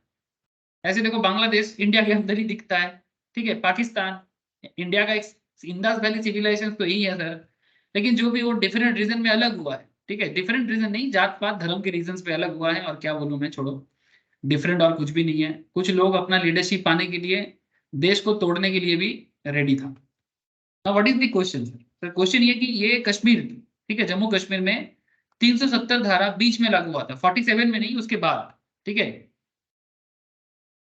उसके बाद में ज्यादा इतिहास में नहीं जाऊंगा कश्मीर के बारे में, क्योंकि वो अलग डिस्कशन होगा। मैं भी कॉन्स्टिट्यूशन के क्लास में बात कर सकता हूँ, मैं बिल्कुल बात कर सकता हूँ, करना भी चाहिए, आपको पता होना चाहिए इसके इतिहास भूगोल के बारे में, स्पेशली इसके पीछे क्या है। लेकिन बार बार ये लॉ में आप लोगों को देखने को मिलेगा the whole of India, the whole of India, ठीक है। एक्चुअली कई बार लॉ में लिखा रहता था it extends to the whole of India except the state of Jammu and Kashmir, ये वर्ड बहुत बार लॉ में लिखा जाता था। स्पेशली जब हम लोग पढ़ते थे तो इस तरह का चीजें बार बार देखने को मिलता था कि कोई पर्टिकुलर लॉ इंडिया में लागू है पर जम्मू कश्मीर में लागू नहीं है। एक टाइम तक सिक्किम में भी कुछ नियम लागू नहीं था, बट बाद में सिक्किम बोला कि नहीं, हम लोग कंप्लीट वे में इंडिया के साथ है। कश्मीर में एक्चुअली पाकिस्तान पीछे से फुसलाता है, कश्मीर में कुछ लोकल लीडर्स है जो इस चीज को बढ़ावा देता है, ठीक है, तो कुछ ना कुछ प्रॉब्लम से ये कश्मीर कहीं ना कहीं, जो इतिहास गवाह है सर, ये हमेशा भारत का था, ठीक है, लेकिन कुछ लोग इसको जैसे पाकिस्तान अलग कर दिया, बांग्लादेश को अलग कर दिया, इसी तरह से कश्मीर को भी इंडिया से छीनना चाहता है। मैंने इसका दाएं हाथ चला गया, बाएं हाथ चला गया, ठीक है, आप बोल रहे हैं कि भी मुंडी भी सब छीन लेंगे तुम्हारा, फिर पता नहीं क्या बचेगा, ठीक है। छोटा छोटा एक काम करते हैं ना, देश ही नहीं रखते, सबको टुकड़े टुकड़े गैंग में डिस्ट्रीब्यूट कर देते हैं, सब अलग हो जाते हैं, पता नहीं सर, फिर भारत बोल के कुछ नहीं रहेगा सर, पता नहीं, मुझे समझ में नहीं आता, ऐसे थोड़ी होता है। तो इंडिया थोड़ा कॉम्प्लेक्स सिचुएशंस में जा रहा है, पहले से काफी बेहतर है, ठीक है, थोड़ा कोई कोई टुकड़ा टुकड़ा गैंग उठेगा, बट मैं आपको बता रहा हूँ कि इंडिया दिन पे दिन और मजबूत होगा, टूटेगा नहीं, ये मेरा मानना है पर्सनल, टूटेगा नहीं सर। मैंने दुनिया का कोई ताकत इसको नहीं तोड़ सकता, नेगेटिव ताकत जो भी इंडिया को तोड़ने का सोच रहा है नहीं तोड़ सकता, कितना भी कोशिश कर रहे, बहुत सारा ताकत बना है इधर उधर कोशिश कर रहा है, ठीक है, बट मैं आपको गारंटी बोल रहा हूँ नहीं तोड़ सकता। तो क्यों कि 300 साल ऐसे ही टूट टूट के रहा है, और कितना टूटेगा, बहुत टूटा है। अब कुछ लोग ना अपने पर्सनल अचीवमेंट के लिए कुछ भी कोशिश करेगा कि ये इसको अलग कर देंगे तो मैं यहाँ का राजा बन जाऊंगा, ठीक है, जैसे पाकिस्तान का अलग से राजा बना है, बांग्लादेश में अलग से राजा बना है, ठीक है तो इतना आसान नहीं है सर, ठीक है, लेकिन इसीलिए लॉ में भी प्रॉब्लम है। आप लोग, मैं क्यों ये सब बात कर रहा हूँ, कंट्रोवर्सी करने के लिए नहीं कर रहा हूँ, ठीक है, मैं, हो सकता है मैं अपना ओपिनियन आपको दे देता हूँ थोड़ा बहुत, लेकिन मैं जो भी बोलता हूँ देश के लिए बोलता हूँ। मेरे को ऐसा नहीं है कि मैं किसी का फेवर कर रहा हूँ या किसी के अगेंस्ट में, मैं बस आपको इतना कहना चाहता हूँ कि जब भी आप लॉ में देखते हो ना, ये जो whole of India concept, whole of India concept बोलता रहता है, इसके पीछे और कोई रीजन नहीं है, ये कश्मीर का मुद्दा सबसे बड़ा रीजन था। ऐसे उससे पहले गोवा का भी एक प्रॉब्लम था। गोवा जो है ना सर, ये पहले भारत का कंप्लीट हिस्सा नहीं था, क्योंकि गोवा में पोर्तुगीज का कॉलोनी था, ब्रिटिश चला गया, बट गोवा में पोर्तुगीज का हिसाब किताब बना था। तो कहीं ना कहीं फिर बाद में बोला कि भाई बहुत हुआ, अब तुम लोग भी जाओ, गोवा को भी बोला गया, मैंने गोवा के पोर्तुगीज हेडक्वार्टर को कि अब चुपचाप चले जाओ भाई, रहना है रहो, सिटीजन बन के जो लोग जाना चाहता है चले जाओ। तो अभी भी गोवा में जाओगे पोर्टुगीज फैमिली मिलेगा जो इंडिया को प्यार कर लिया, इंडिया में एकदम प्यार से रहते हैं, और जिनको लगा नहीं हमको पावर नहीं मिलेगा, हम नहीं रह सकते, तो वो चला गया अपने पुर्तगाल वापस। So obviously there are lots of things sir, एक देश बनने में काफी चीज हुआ है और अभी भी हो रहा है। तो इसीलिए ना लॉ में आपको बहुत बार ये वर्ड देखने को मिलेगा। तो अभी ये कश्मीर का मुद्दा सॉल्व है। इवन आज कोर्ट ने भी वर्डिक्ट दे दिया कि 370 एकदम स्क्रैप करने में गवर्नमेंट ने एकदम सही किया, क्योंकि एक देश में दो विधान यानी दो दो दो रूल नहीं हो सकता, एक देश में दो झंडा नहीं रह सकता, क्योंकि this is not good for our country, ऐसा सुप्रीम कोर्ट का भी मानना है। तो ऑब्वियसली बीजेपी बड़ा खुश है और कश्मीरी लीडर्स नहीं खुश, ना खुश है। चलो, जब कोई डिसीजन होता है, जैसे जब देश टूटा था तो तब सुभाष बोस अगर जिंदा होते तो सबसे बड़ा गुस्सा होते, भगत सिंह जिंदा होते तो बहुत गुस्सा होते, लेकिन जिन्ना को बड़ा खुशी हुआ जिन्होंने पाकिस्तान पाया, ठीक है। या फिर बाद में बांग्लादेश जब बना तो वहां के लीडर को बड़ा खुशी हुआ। तो किसी का खुशी है, किसी का गम है, चलता रहता है। थोड़ा बहुत देश के बारे में जानना चाहिए, थोड़ा बहुत। अच्छा, तो act have been enacted to make provisions for the formations and regulations of limited liability partnership and for matters connected there with or incidental there। इस पूरा एक्ट को देश का एक्ट बनाया गया सर, और जो भी कनेक्टेड पॉइंट्स है इसके साथ जोड़ा गया। एलएलपी एक्ट, थोड़ा इतिहास बता रहे हैं एलएलपी एक्ट के बारे में। एलएलपी एक्ट 2008 में कितना सेक्शन है सर? 81 सेक्शन है, 4 शेड्यूल्स है। 81 सेक्शन एंड 4 शेड्यूल्स, ठीक है। सेक्शंस और शेड्यूल्स में एक्चुअली एक्ट बनता है। तो हर एक्ट में आपको मिलेगा, जैसे कॉन्स्टिट्यूशन पढ़ोगे तो उसमें आर्टिकल मिलेगा, और एक्ट पढ़ोगे तो आपको उसके अंदर सेक्शन, सबसेक्शन, शेड्यूल ऐसे मिलेगा। तो इस पर्टिकुलर एक्ट के अंदर 81 सेक्शन एंड 4 शेड्यूल है। गोला किया मैंने इंपॉर्टेंट पॉइंट सर, याद रखना है, बार बार बोल रहा हूँ सर। जब किसी चीज को मैं हाईलाइट करता हूँ, गोला करता हूँ, मतलब आप समझ जाओ कि आपको इसको याद रखना है। जब भी आप घर पे पढ़ोगे, मेरा वीडियो ओपन करके पढ़ो या फिर अपनी इच्छा से पढ़ो, जैसे भी नोट से पढ़ो, ठीक है। आप देखना कि जब भी मैं किसी चीज को बार बार गोला करता हूँ, मैंने it's important point, you need to remember this. अच्छा, पहला शेड्यूल क्या बताता है सर? 4 शेड्यूल में से पहला शेड्यूल है with mutual rights and duties of partners. Partnership business में हर एक पार्टनर का क्या म्यूचुअल राइट्स है, म्यूचुअल ड्यूटी क्या है, as well as limited liability partnership and its partners where there is an absence of formal agreement with respect to them। अगर कोई formal agreement नहीं है और बिजनेस एक एलएलपी कॉन्सेप्ट बना हुआ है, तो उनका एक दूसरे के प्रति क्या दायबद्धता है, क्या लाइबिलिटी है एक दूसरे के प्रति। Mutual rights and duties of partners, इस एक फर्स्ट शेड्यूल में बोला है। सेकंड शेड्यूल में deals with conversion of a firm into LLP. जो पुराना पार्टनरशिप सिस्टम पे चल रहा था, अगर पुराना पार्टनरशिप बिजनेस को एलएलपी में कन्वर्ट करना है तो उसका क्या सिस्टम है वो बोला गया है सेकंड शेड्यूल में। थर्ड शेड्यूल में प्राइवेट कंपनी को अगर एलएलपी में बदलना है तो कैसे बदले, प्राइवेट कंपनी को अगर एलएलपी में ट्रांसफर करना है तो कैसे करें। And fourth schedule deals with conversion of unlisted public company, मैंने पब्लिक मैंने जो नॉर्मली पब्लिक के पैसे से चलता है, नॉर्मली जो शेयर मार्केट में होते हैं उनको लिस्टेड कंपनी कहा जाता है। जो कंपनी शेयर मार्केट में लिस्टेड होते हैं they are called listed company. But अगर कोई पब्लिक कंपनी जो है तो पब्लिक के पैसे से चलने वाला, बट उनका माने काइंड ऑफ गवर्नमेंट कंपनी बोल सकते हैं, या फिर स्टॉक मार्केट में अभी तक आया नहीं है, ठीक है, अनलिस्टेड सिचुएशंस में है due to their nature of business.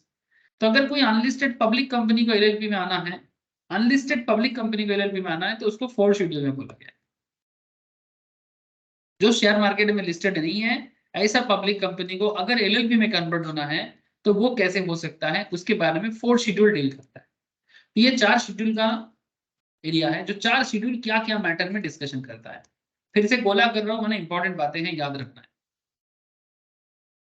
जैसे कि मैं आपको स्टार्टिंग में बोला था, मिनिस्ट्री ऑफ कॉर्पोरेट अफेयर्स, मैं स्टार्टिंग में ही आपको इसी से चालू किया था पढ़ाना कि सर ये पर्टिकुलर जो एलएलपी है ये मिनिस्ट्री ऑफ कॉर्पोरेट अफेयर्स देखते हैं।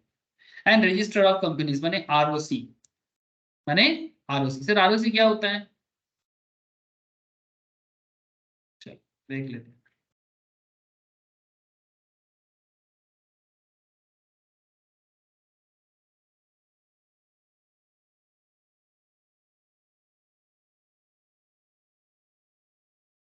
सर आरओसी बेसिकली जहां पर कंपनी को रजिस्टर किया जाता है हर स्टेट में, ध्यान से सुनना बात को, भारत के हर स्टेट में आरओसी होता है सर। रजिस्ट्रार ऑफ कंपनीज, मैंने आप अगर अपना कंपनी बनाओगे तो आपको किसी ना किसी आरओसी में उसको रजिस्टर करना पड़ेगा। आपका बिजनेस किसी ना किसी आरओसी में रजिस्टर्ड होगा, क्योंकि आरओसी उसको एडमिनिस्ट्रेट करेगा। कहीं ना कहीं तो आपको बताना पड़ेगा ना भाई आपका बिजनेस क्या है, क्या करता है, शेयर होल्डर का पैसा कौन ले रहा है, बिजनेस कैसे चल रहा है। तो आरओसी का बहुत बड़ा काम है सर एडमिनिस्ट्रेशन संभालने का फ्रॉम गवर्नमेंट पर्सपेक्टिव। ये गवर्नमेंट के पॉइंट ऑफ व्यू से देखो ROC, ROC point be noted sir, registrar of companies. तो इंडिया के हर स्टेट में कंपनी बनाना है, जहां भी जाओ, ठीक है, कोलकाता में, कटक में, रांची में, गुवाहाटी में, शिलोंग में, हैदराबाद में, अहमदाबाद में, जम्मू कश्मीर में, चंडीगढ़ में, हिमाचल में, हरियाणा में, दिल्ली में, जयपुर में, ग्वालियर में, जिधर जाओ हर स्टेट में मिलेगा। हरियाणा पंजाब का, हरियाणा में भी एक है, चंडीगढ़ का, पंजाब का हो गया, कोयम्बटूर में भी है। सर एक चीज मैं आपको बताऊं, इंडिया में नॉर्मली हर स्टेट में आपको एक एक करके आरओसी मिलेगा, पर 2 स्टेट है जहां पर आपको 2 आरओसी मिलेगा। ऐसा क्यों? मैप से ही दिखा देता हूं आपको, ये देखो, Coimbatore is in Tamil Nadu, Chennai is also in Tamil Nadu, ठीक है। पौंडीचेरी अलग है सर, पौंडीचेरी यूनियन टेरिटरी है, ये तमिलनाडु में नहीं आता। कोयम्बटूर एंड चेन्नई दोनों ही चेन्नई का तमिलनाडु का पार्ट है, बट यहाँ पर 2 आरओसी है। मुंबई एंड पूना दोनों महाराष्ट्र का पार्ट है, लेकिन यहाँ पर 2 है। बाकी ऐसा कोई भी स्टेट नहीं है जहां पर आपको 2 आरओसी दिखेगा।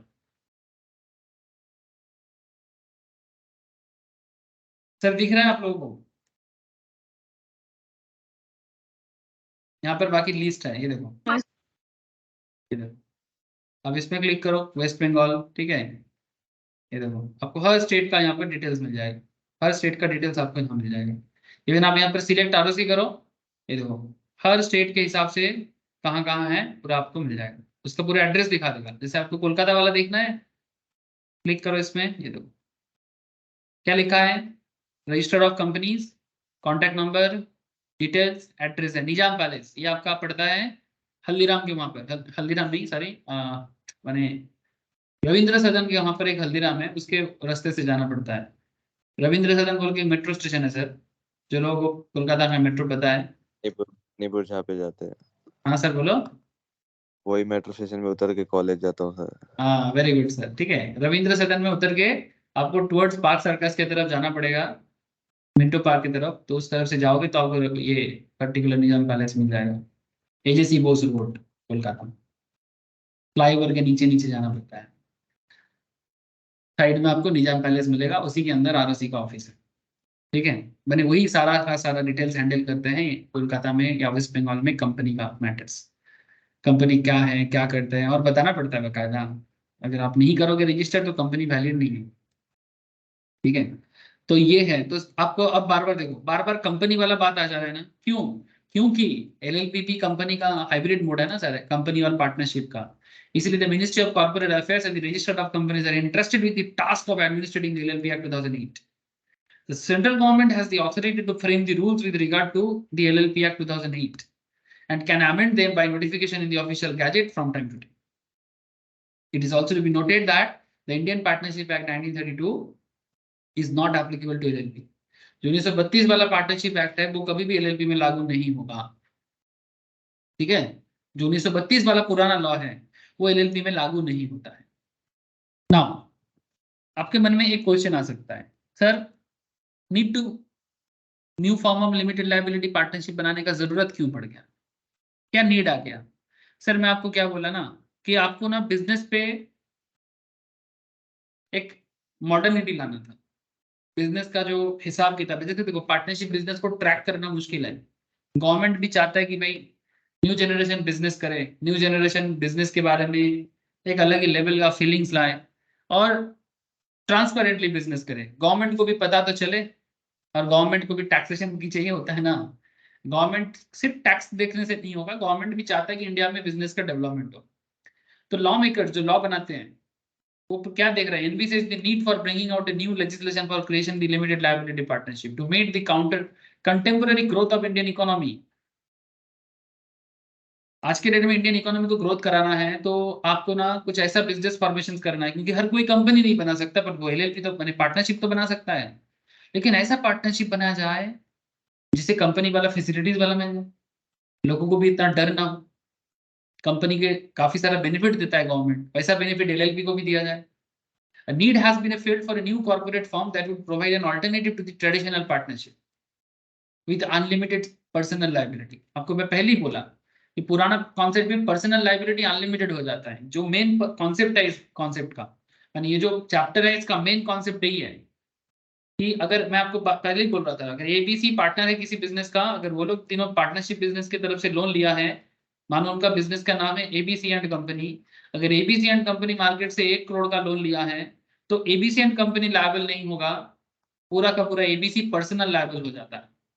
पुराना सिस्टम पे 1932 का सिस्टम पे पार्टनरशिप बिजनेस का यही चक्कर है। और ये पर्सनल लायबिलिटी लोगों को डर दे देता है, अगर मैं कुछ नहीं कर पाया तो फिर मुश्किल हो जाएगा। On the other hand, the statute-based governance structure of the limited liability company, on the other hand, in order to enable professional expertise and entrepreneurial initiative, government चाहते हैं कि प्रोफेशनल एक्सपर्टीज एंड इंडिया के अंदर entrepreneur initiative बने। Entrepreneur बने risk taking businessman जो basically बीड़ा उठाए बिजनेस करने का, जो हमारे देश में बड़ा जरूरत है सर। हमारे देश में बच्चा लोग ना बिजनेस नहीं करना चाहता, बच्चा बूढ़ा कोई नहीं चाहता है, वेरी फ्यू पर्सन। बिजनेस से सबको डर लगता है ज्यादातर केस में, एक्सेप्ट सम कम्युनिटीज को छोड़ के। There are certain communities in Rajasthan, Marwari के नाम पे जानते हैं हम लोग, गुजराती कम्युनिटी में सम पटेल्स, ठीक है। पंजाब में भी कुछ कम्युनिटीज है जिनको बड़ा बिजनेस में शौक है। अदरवाइज अगर आप ओवरऑल देखो ना तो बिजनेस में शौक रखने वाला कम्युनिटी बहुत कम है। ज्यादातर लोग जॉब जॉब जॉब जॉब, सारा दिन जॉब चाहिए सबको।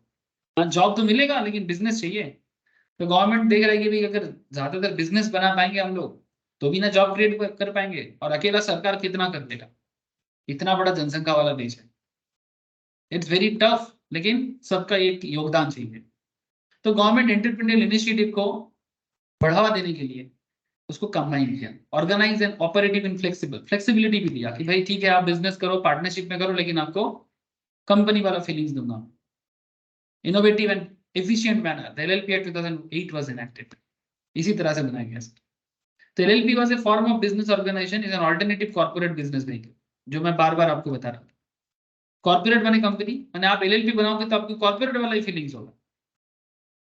इसलिए आजकल लोग एलएलपी बनाने में ज्यादा उठा हुआ सर, ज्यादा उठे हुए हैं कि हमको एलएलपी बनाना है, कंपनी नहीं बनाना। 4 दोस्त मिलकर बिजनेस करना है, बोले कि हमको एलएलपी बनाना है, हमको कंपनी नहीं करना है। पार्टनरशिप ही है पर मॉडर्न डे पार्टनरशिप, जिसमें कंपनी वाला कॉन्सेप्ट एकदम आ जाए। It provides the benefit of the limited liability but allows its members the flexibility of organizing their internal structure as a partnership based on mutually arrived agreement, जैसे partnership में होता है।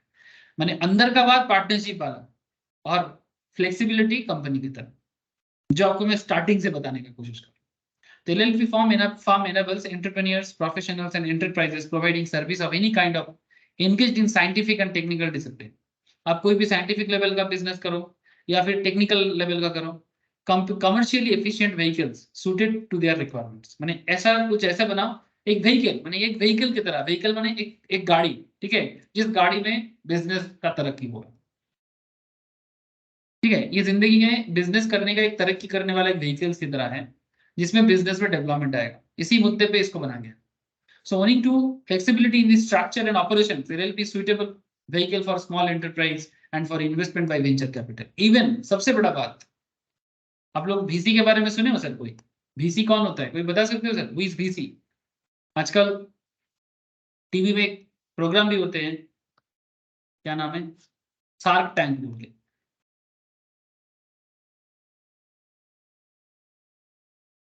Shark tank ना, क्या नाम है बिजनेस का? Shark tank. तो जी शो का सर, नाम क्या है? Shark tank. तो वहां पर आप देखते होंगे कि लोग नया नया बिजनेस आइडियाज लेके जाते हैं, एग्जिस्टिंग बिजनेस, उसके बिजनेस में शार्क, जैसे कि क्या क्या नाम है सर? मित्तल साहब है, Anupam Mittal, Ashneer Grover, I don't know अभी कौन है। फिर आपका बोट का ओनर जो चार्टर्ड अकाउंटेंट है, क्या नाम है सर उनका? अमन गुप्ता। सर अमन गुप्ता तो हाँ सर, हाँ अमन गुप्ता। अरे मेरा मेमोरी थोड़ा सा कभी कभी डगमगा जाता है। मित्तल सर, आपका अमन गुप्ता, ये लोग कौन है?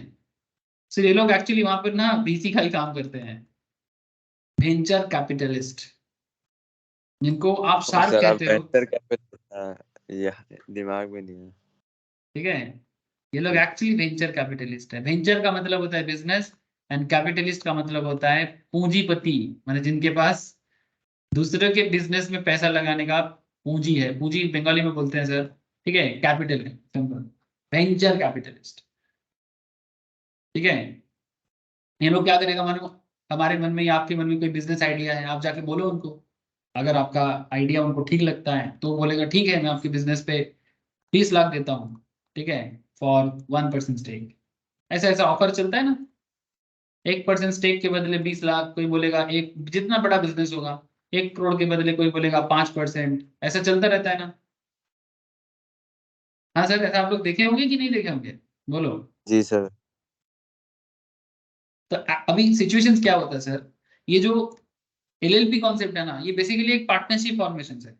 अगर कोई पार्टनरशिप बिजनेस जो 1932 में बना हुआ है, वो लोगों को अगर वेंचर कैपिटलिस्ट का फंड चाहिए ना बिजनेस को ग्रो करने के लिए, नहीं मिलेगा, क्योंकि उनके बिजनेस पे वो कैरेक्टरिस्टिक नहीं है फंड पाने का। पुराना जो 1932 पार्टनरशिप बिजनेस है, उन पे ये फ्लेक्सिबिलिटी है नहीं सर। लेकिन अगर आप LLP बनाओगे ना 2008 वाला, उसमें क्योंकि कंपनी वाला फीचर्स आ गया ना, अब वेंचर कैपिटलिस्ट LLP में पैसा डाल सकता है, और LLP बना के आप भी फंडिंग के लिए जा सकते हो, क्योंकि अभी वो ट्रांसपेरेंसी आ गया, लॉ में वो सुविधा आ गया।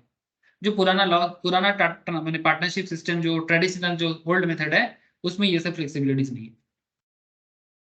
तो इसीलिए मॉडर्न जनरेशन भी अट्रैक्टेड हो रहा है ना। इवन LLP बना के आप आराम से जा सकते हो, चुपचाप जाओ, फंड जुगाड़ करो, बिजनेस बनाओ, उनको भी थोड़ा सा दे दो, वो भी आपके पार्टनरशिप का एक हिस्सा बन जाएगा, लेकिन पैसा भी मिलेगा, एडवाइजरी भी मिल जाएगा। मैं आशा करता हूँ कि आप लोगों को क्लियर हो रहा है सर, हर एक बात। हाँ, क्लियर हो रहा है ना सर? जी सर।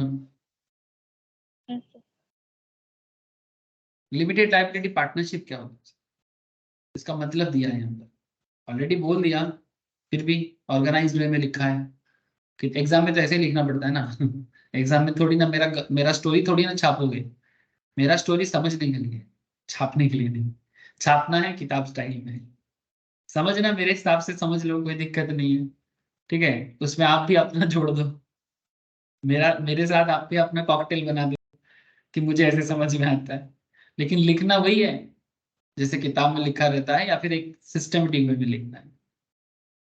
मैं ये नहीं कह रहा हूँ कि आपको एकदम रट्टू तोता की तरह रटना है, पर आप ज्यादा चेंज नहीं कर सकते, ठीक है। थोड़ा बहुत इधर उधर चल सकता है, बट बहुत ज्यादा इधर उधर करोगे तो फिर एग्जाम में मार्क्स नहीं मिलेगा। So LLP is a new form of legal business entity with limited liability. It is an alternative corporate business vehicle that not only gives the benefits of limited liability at low compliance cost. Low compliance cost माने paper का झमेला कम है, but allows its partners the flexibility of organizing their internal structure as a traditional partnership. माने company की तरह बहुत ज्यादा compliance, माने ये पेपर सबमिट करो, वो पेपर सबमिट करो, इतना भी झमेला नहीं है, ठीक है। As well as not like company, but partnership का जो इंटरनल स्ट्रक्चर है उसका भी बेनिफिट, दोनों का एक मार्ज कॉम्बिनेशन है। LLP से सेपरेट लीगल एंटिटी, जो मैं आपको बार बार कर रहा था, जैसे ये 4 मेंबर हैं, इनका एक कंपनी है, मानो ABCD एंड कंपनी, फिर लिख दिया LLP,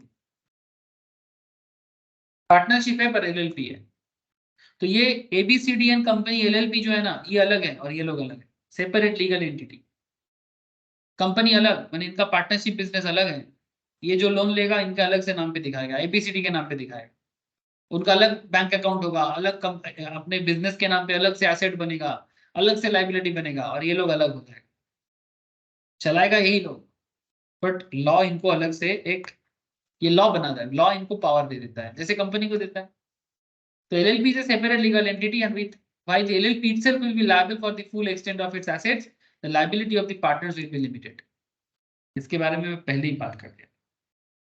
फिर और इस पे और बात करने का मेरे हिसाब से जरूरत नहीं है कि क्यों एलएलपी लिमिटेड लायबिलिटी वाला हिसाब मैंने हिसाब के अंदर आ जाता है, क्योंकि वो कंपनी वाला कॉन्सेप्ट के साथ चलता है पार्टनरशिप पर चलेगा कंपनी स्टाइल में। तो LLP is a separate legal entity and business organization is an alternative corporate business from that gives the benefits of limited liability of a company and the flexibility of a partnership। यही main बात है sir, यही main बात है। ये company का limited liability concept advantage लेगा और साथ में पार्टनरशिप का फ्लेक्सिबिलिटी लेगा। Since LLP contains the elements of both corporate structure and the partnership form structure, LLP is called hybrid between company and partnership। यहाँ पर एकदम सिंप्लीफाई करके दिया है। New form of legal business, new form of legal business entity with limited liability, याद रखना। Alternative corporate vehicle, corporate business vehicle मैंने आपको कॉर्पोरेट स्ट्रक्चर मिल रहा है बिजनेस करने के लिए। पार्टनर को अलाउ कर रहा है the flexibility of organising their internal structure, कि वो पार्टनरशिप स्टाइल में अपना पार्टनरशिप को चला सकता है। जैसे कंपनी में तो शेयर होल्डर होता है, बट ये पार्टनर ही रहेगा, ठीक है, ये पार्टनर ही रहेगा। LLP itself will be liable for the full extent of its assets। Company का एसेट का पूरा लायबिलिटी LLP के ऊपर रहेगा, पार्टनर के ऊपर नहीं। And liability of partners will be limited, partner का लायबिलिटी लिमिटेड होगा। मैंने जितने का वो LLP में पैसा लगाने के टाइम पे एप्लीकेशन में बोला था कि मैं इतना लायबिलिटी लेने के लिए रेडी हूँ, उतने का ही लायबिलिटी पार्टनर उठाएगा, उससे एक पैसा ज्यादा नहीं उठाएगा, जो मैं आपको स्टार्टिंग से बोले जा रहा हूँ। अगर लायबिलिटी होगा तो फिर कौन लेगा? कंपनी लेगा। कंपनी के एसेट से ले सकता है तो लेके जाए, पर्सनल संपत्ति पे हाथ ना लगाए। बार बार बोल रहा हूँ सर, कंपनी का एसेट बेच के बैंक या कोई भी जिन्होंने लोन दिया था वो लेके जा सकता है तो लेके जाए, पर्सनल पार्टनर के एसेट पे हाथ ना लगाए। That is the very simple concept. Sir body corporate, इसको बॉडी कॉर्पोरेट कहते हैं। सर बॉडी कॉर्पोरेट क्यों कहते हैं? क्योंकि ये अपने आप में एक अलग से रजिस्टर होता है ना। Company as defined in section 3 of Companies Act 1956, company में बोला है 1956 एक्ट में, पुराना एक्ट में, जिसको आज 2013 एक्ट कहा जाता है, जिसमें बॉडी कॉर्पोरेट एक्चुअली कंपनी को ही कहा जाता है। पॉइंट टू बी नोटेड, मैं फिर से बता रहा हूँ, LLP पढ़ रहे कि कंपनी पढ़ रहे, आप कंफ्यूज मत होइएगा, क्योंकि गवर्नमेंट ने कंपनी का फीचर्स LLP के अंदर डाला है। तो जब भी LLP के बारे में कुछ फीचर्स के बारे में बात करता है, बार बार कंपनी को खींच के लाता है, बार बार कंपनी को खींच के लाता है। तो जैसे कि एक कंपनी को बॉडी कॉर्पोरेट कहा जाता है, क्यों कहा जाता है? क्योंकि वो अपने नाम पे जमीन जगह बिजनेस, अपने नाम पे सारा एसेट लायबिलिटी दर्ज करता है, इसीलिए वो बॉडी कॉर्पोरेट है। तभी तो जब कोई इन्वेस्ट करता है कंपनी में इन्वेस्ट करता है, किसी इंसान में इन्वेस्ट नहीं करता। शार्क टैंक में जब कोई बिजनेस इन्वेस्ट करेगा ना, शार्क, तो वो एक्चुअली उनके बिजनेस में इन्वेस्ट करेगा, किसी इंसान में इन्वेस्ट नहीं कर रहा है। वो बिजनेस का हिस्सेदारी लेगा, किसी इंसान का हिस्सेदारी थोड़ी ना लेगा। इसलिए LLP भी सिमिलर काइंड ऑफ एटीट्यूड खेल सकता है। LLP registered under this act, LLP incorporated outside India, a company incorporated outside India. It means a company as defined in section 3 of Companies Act 1956 or 2013, LLP registered under this act 2008, LLP incorporated outside India as well as a company incorporated outside India. ये सभी को body corporate कह सकते हैं, but that does not include corporation sole, a cooperative society registered under any law. मैंने company अगर होगा तो वो नहीं है बॉडी कॉर्पोरेट इस केस में। मैंने इस केस में कोऑपरेटिव सोसाइटी जो किसी दूसरे लॉ में रजिस्टर्ड है उनको नहीं लेंगे। And any other body corporate not being a company as defined in section 3 of companies act 1956। अगर कंपनीज एक्ट ने किसी चीज को बॉडी कॉर्पोरेट नहीं बोला तो उसको भी बॉडी कॉर्पोरेट नहीं मानेंगे। अदरवाइज LLP एक बॉडी कॉर्पोरेट है। LLP एक बॉडी कॉर्पोरेट है क्योंकि LLP अपने नाम पे कॉन्ट्रैक्ट कर सकता है। एक LLP बिजनेस अपन उसके नाम पे, पार्टनर के नाम पे नहीं, खुद के नाम पे कॉन्ट्रैक्ट कर सकता है, खुद के नाम पे मार्केट से लोन ले सकता है, खुद के नाम पे एसेट को अपने नाम पे रजिस्टर्ड कर सकता है, अपने बिजनेस के नाम पे, किसी इंडिविजुअल पार्टनर के नाम पे नहीं। तो बॉडी कॉर्पोरेट होने के नाते ही संभव है। लॉ ने उसको उतना पावर दे रहा है कि एक LLP बिजनेस को उतना पावर दिया जाए जैसे कि एक कंपनी के नाम पे एसेट होता है, ठीक है, एक कंपनी के नाम पे लायबिलिटी होते हैं। जब रिलायंस कहीं पर इन्वेस्ट करते हैं तो हम लोग यही बोलते हैं रिलायंस ने इन्वेस्ट किया, कभी ऐसा नहीं बोलते कि मुकेश अंबानी ने इन्वेस्ट किया। भले ही रिलायंस को चलाने वाला मुकेश अंबानी है, बट कभी नहीं सुनोगे कि इन्वेस्टमेंट बाय मुकेश अंबानी, नहीं, क्योंकि ये कोई इंडिविजुअल मैटर नहीं चल रहा है, ये एक पूरा बॉडी कॉर्पोरेट मैटर चल रहा है।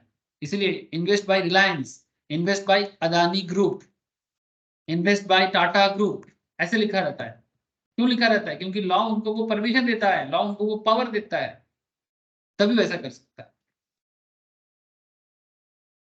बिजनेस इंक्लूड सेक्शन 2 सबसेक्शन ई में कहता है, बिजनेस, बिजनेस माने सेक्शन 2 सबसेक्शन ई में कहा है every trade, profession, service and occupations. Designated partner, ये सब एलएलपी के लिए जरूरी डेफिनेशंस है, एलएलपी को समझने के लिए जरूरी डेफिनेशंस है। पार्टनर होता है ना, जैसे नॉर्मल पार्टनरशिप में भी होते हैं, section 2 subsection J. Designated partner means any partner designated as such pursuant to section 7, माने जो भी बिजनेस में एक डेजिग्नेटेड पार्टनर के रूप में कि मैं इस बिजनेस का पार्टनर। एंटिटी, आप लोग जानते हो एंटिटी क्या होता है। Entity means any body corporate and includes for the purpose of section 18, 46, 47, 48, 49, 50, 52, 53 the firm set up under Indian partnership act 1932। मैंने एंटिटी का डेफिनेशन पार्टनरशिप से ही ले लिया। सेक्शन 18, 46, 47, 48, 49, 50, 52, 53। आप लोग हिंदी नहीं जानते हो ना सर, इतना मुझे पता है, हिंदी का नॉलेज लोगों का बहुत कम है। 18, 46, 47, 48, 49, 50, 52, 53, ठीक है। इस पर्टिकुलर सेक्शन कहाँ का सेक्शन है? पार्टनरशिप का सेक्शन है। और उस सेक्शन के तहत एक एंटिटी का मतलब होता है बॉडी कॉर्पोरेट, ठीक है। तो उस सेक्शन को यहाँ पर लिया। और फाइनेंशियल ईयर का मतलब भी पार्टनरशिप से ले लिया सर। फाइनेंशियल ईयर आपको पता है सर, जो अप्रैल में स्टार्ट होता है और मार्च में खत्म होता है। लेकिन यहाँ पर एक इंटरेस्टिंग चीज है, फाइनेंशियल ईयर का मतलब क्या दिया? Financial year in relation to LLP means the period from the first day of April of a year to 31st day of March of the following year, है ना। माने अगर 2022-23 फाइनेंशियल ईयर चेक करेंगे या 23-24 चेक करेंगे, तो क्या check करते हैं? जो कि स्टार्ट हुआ है सर 1 अप्रैल 2023 को और ये खत्म होगा 31 मार्च 2024 को, 24 में जाके। Now question is that in case of LLP incorporated on 30th day of September of year, मानो 30 सितंबर 2023 को कोई एलएलपी चालू हुआ है, तो फाइनेंशियल ईयर में and on the 31st day of March of the year next following that year, next following that year, माने 23, 24, 25 में जाके खत्म होगा उसका फाइनेंशियल ईयर। अगर नॉर्मल फाइनेंशियल ईयर, एग्जांपल देता हूं, रुको, कंफ्यूजन मत पालो, एग्जांपल से क्लियर कर लो। देखिए जरा सर क्या कहता है, ध्यान से देखना। If LLP has been incorporated, incorporated का मतलब एलएलपी को रजिस्टर करना, जैसे कंपनी के केस में भी यही वर्ड यूज किया जाता है। पार्टनरशिप बोला जाता है फॉर्मेशंस, कंपनी को कहा जाता है इनकॉर्पोरेशंस। सिमिलरली एलएलपी को भी कहा जाता है इनकॉर्पोरेटेड। हर किसी का अपना अपना लैंग्वेज होता है। पार्टनरशिप फॉर्म कभी भी नहीं देखोगे पार्टनरशिप इनकॉर्पोरेट, कभी नहीं सुनोगे, ऐसा कभी भी नहीं सुनोगे। आप लोग बचपन में भी पार्टनरशिप के बारे में जानते हो, मैंने एक्चुअली 11-12 लेवल में भी पार्टनरशिप पढ़ा जाता है अकाउंट्स में, थोड़ा बहुत तो वहां पर भी लॉ है। तो कभी नहीं सुनोगे पार्टनरशिप इनकॉर्पोरेटेड, ऐसा वर्ड आपको मिलेगा नहीं। इनकॉर्पोरेटेड वर्ड नॉर्मली कंपनी के लिए लागू होता है, लेकिन एलएलपी के लिए लागू होगा क्योंकि उसके अंदर कंपनी वाला फीचर्स आ गया ना, जो भी हो। अब आगे बढ़ते हैं। If a LLP has been incorporated on 15th October 2017, then its financial year may be from 15th October 2017 to 31st March 2019. Normally क्या होता है कि 1 अप्रैल को स्टार्ट होता है, 1 अप्रैल 17 को जो स्टार्ट हुआ है 31 मार्च 18 को खत्म हो जाना चाहिए। ये नॉर्मल फाइनेंशियल ईयर का टाइम पीरियड है। बट अगर ध्यान से सुनना, अगर कोई एलएलपी 30 सितंबर 15 अक्टूबर को स्टार्ट हो रहा है ना, तो उसका फाइनेंशियल ईयर एंड होगा नेक्स्ट ईयर, दैट इज 31 मार्च 2019 को। इसीलिए बोला नेक्स्ट फॉलोइंग दैट ईयर। बाकी समझे सर? ये अगर कोई बीच में स्टार्ट हो रहा है तो उसके लिए तो income tax department is press, मैंने ये थोड़ा सा बेनिफिट ले लिया, इतना ही बोलेंगे। Income tax department is prescribed uniform financial year from 1 April to 31 March of next year. इसके बाद से बाकी नॉर्मल हो जाए। उसके बाद से मतलब 31 मार्च 2019 के बाद से अब नॉर्मल हो गया, 1/4/19 से अब 31 मार्च 20 हो जाएगा।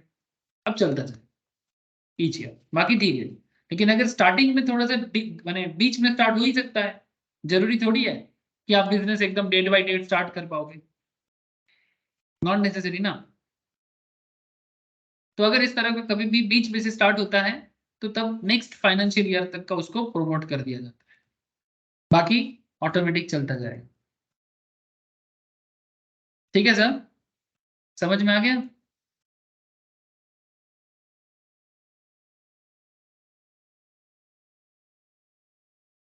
हाँ सर, काफी देर से पूछे नहीं आप लोगों को, बोलो सर। हाँ सर।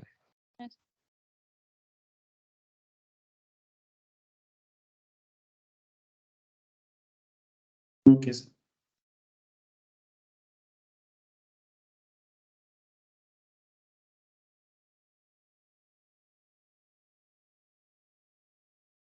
अच्छा, फिर इधर और भी बोला है, देखो, foreign LLP section 2 subsection N, it means LLP formed incorporated और registered outside India which establish a place of business within India. जो बेसिकली बाहर बना है सर, इंडिया के बाहर बिजनेस बना गया है, मानो अमेरिका में बना है, ऑस्ट्रेलिया में बना है, लंदन में बना है, कनाडा में बना है, कहीं पर भी LLP formed incorporated registered outside India which establish a place of business within India, उसे फॉरेन एलएलपी कहेंगे। मौका देता है sir. Limited liability partnership means a partnership formed and registered under this act, section 2 subsection n। Section याद रखिए, LLP limited liability partnership agreement section 2 subsection o, it means any written agreement between the partners of LLP, मतलब LLP पे जितना partners है और between the LLP। अच्छा, दो LLP भी अलग अलग रजिस्टर एग्रीमेंट कर सकता है। मानो ऑलरेडी ऐसा एक कंपनी, मानो बिजनेस था, suppose ABC and company LLP and XYZ and associates, this is also LLP। तो दो LLP हो गया। अब ये दोनों मिलके भी एक LLP फॉर्म हो सकता है, इसलिए बोला between the LLP and between the partners of LLP and its partner which determines the mutual rights and duties of the partners and their rights and duties in relation to that LLP। यानी एक दूसरे के प्रति जो liability है, जो एक दूसरे का म्यूचुअल राइट्स है, अधिकार है, ड्यूटीज है, उसके ऊपर बेस करके ये लोग पार्टनरशिप एग्रीमेंट कर सकते हैं। ये तुम ये देख लेना, मैं वो देख लूंगा, तुम इतना पैसा उठाना, मैं इतना पैसा उठाऊंगा, जैसे पार्टनरशिप में भी होता है। पढ़ेंगे सर, ट्रेडिशनल वाला भी पढ़ेंगे, ऐसा नहीं कि नहीं पढ़ेंगे। ऐसे क्योंकि मैं पार्टनरशिप, नॉर्मल ट्रेडिशनल वाला पार्टनरशिप के बारे में आप लोगों को आइडिया है, होता है ज्यादातर केस में, क्योंकि आप लोग अकाउंट्स करके आते हो, इसलिए वहां पर जैसे प्रॉफिट शेयरिंग रेशियो होता है ना, इंटरेस्ट देगा तो क्या होगा, इंटरेस्ट उठाएगा तो क्या होगा, आप लोग काफी सारा चीज पढ़ के आते हो। कुछ नहीं लिखा है तो क्या करेंगे, बहुत सारा चीज वहां पर पढ़ा जाता है। तो इसलिए मैं सोचा कि आपको डायरेक्टली LLP पढ़ाते हैं, ठीक है, आपको एक न्यू आइडिया मिलेगा और फिर ट्रेडिशनल के साथ आपको कंपैरिजन करने का भी मौका मिलेगा। सर पार्टनर कौन होते हैं, सेक्शन 2 सबसेक्शन Q, पार्टनर कौन है? Partner in relation to LLP means any person who becomes a partner in the LLP in accordance with the LLP agreement. Partner in relation to LLP means any person who becomes a partner in the LLP in accordance with the LLP agreement। Simple है, section 2 subsection Q। बाकी मतलब तो same है, बस थोड़ा section को याद रखना पड़ेगा लिखने के टाइम पे, तभी आपको प्रॉपर मार्क्स मिलता है सर। स्पेशली रिटन एग्जाम जिनका भी है, like CA foundation, CM intermediate, ठीक है, CS एग्जीक्यूटिव लेवल, आपको लिखने के टाइम पे लिखना पड़ेगा सारा चीजें, ठीक है, तो जाके आपको प्रॉपरली मार्क्स मिलेगा। अच्छा, non applicability of the Indian partnership act 1932, save as otherwise provided the provisions of Indian Partnership Act shall not apply to LLP, पहले भी बोल चुके थे, सेक्शन 4 में कहा गया। सेक्शन 5 पार्टनर्स के बारे में बोला है, एनी इंडिविजुअल और body corporate may be partner in LLP, however an individual shall not be capable of become LLP if. अच्छा, माने कोई इंडिविजुअल क्या LLP का पार्टनर बन सकता है? माने एक इंडिविजुअल या फिर कोई बॉडी कॉर्पोरेट, माने एक कंपनी और एक LLP दोनों मिलकर एक पार्टनरशिप फॉर्म हो सकता है क्या? या फिर एक मिस्टर, माना एक मिस्टर एक्स एंड इनके साथ मानो कोई ABC फार्म का जो एक LLP है, क्या पार्टनरशिप हो सकता है क्या? ये तो मिस्टर एक्स किसी LLP के साथ पार्टनरशिप कर सकते हैं?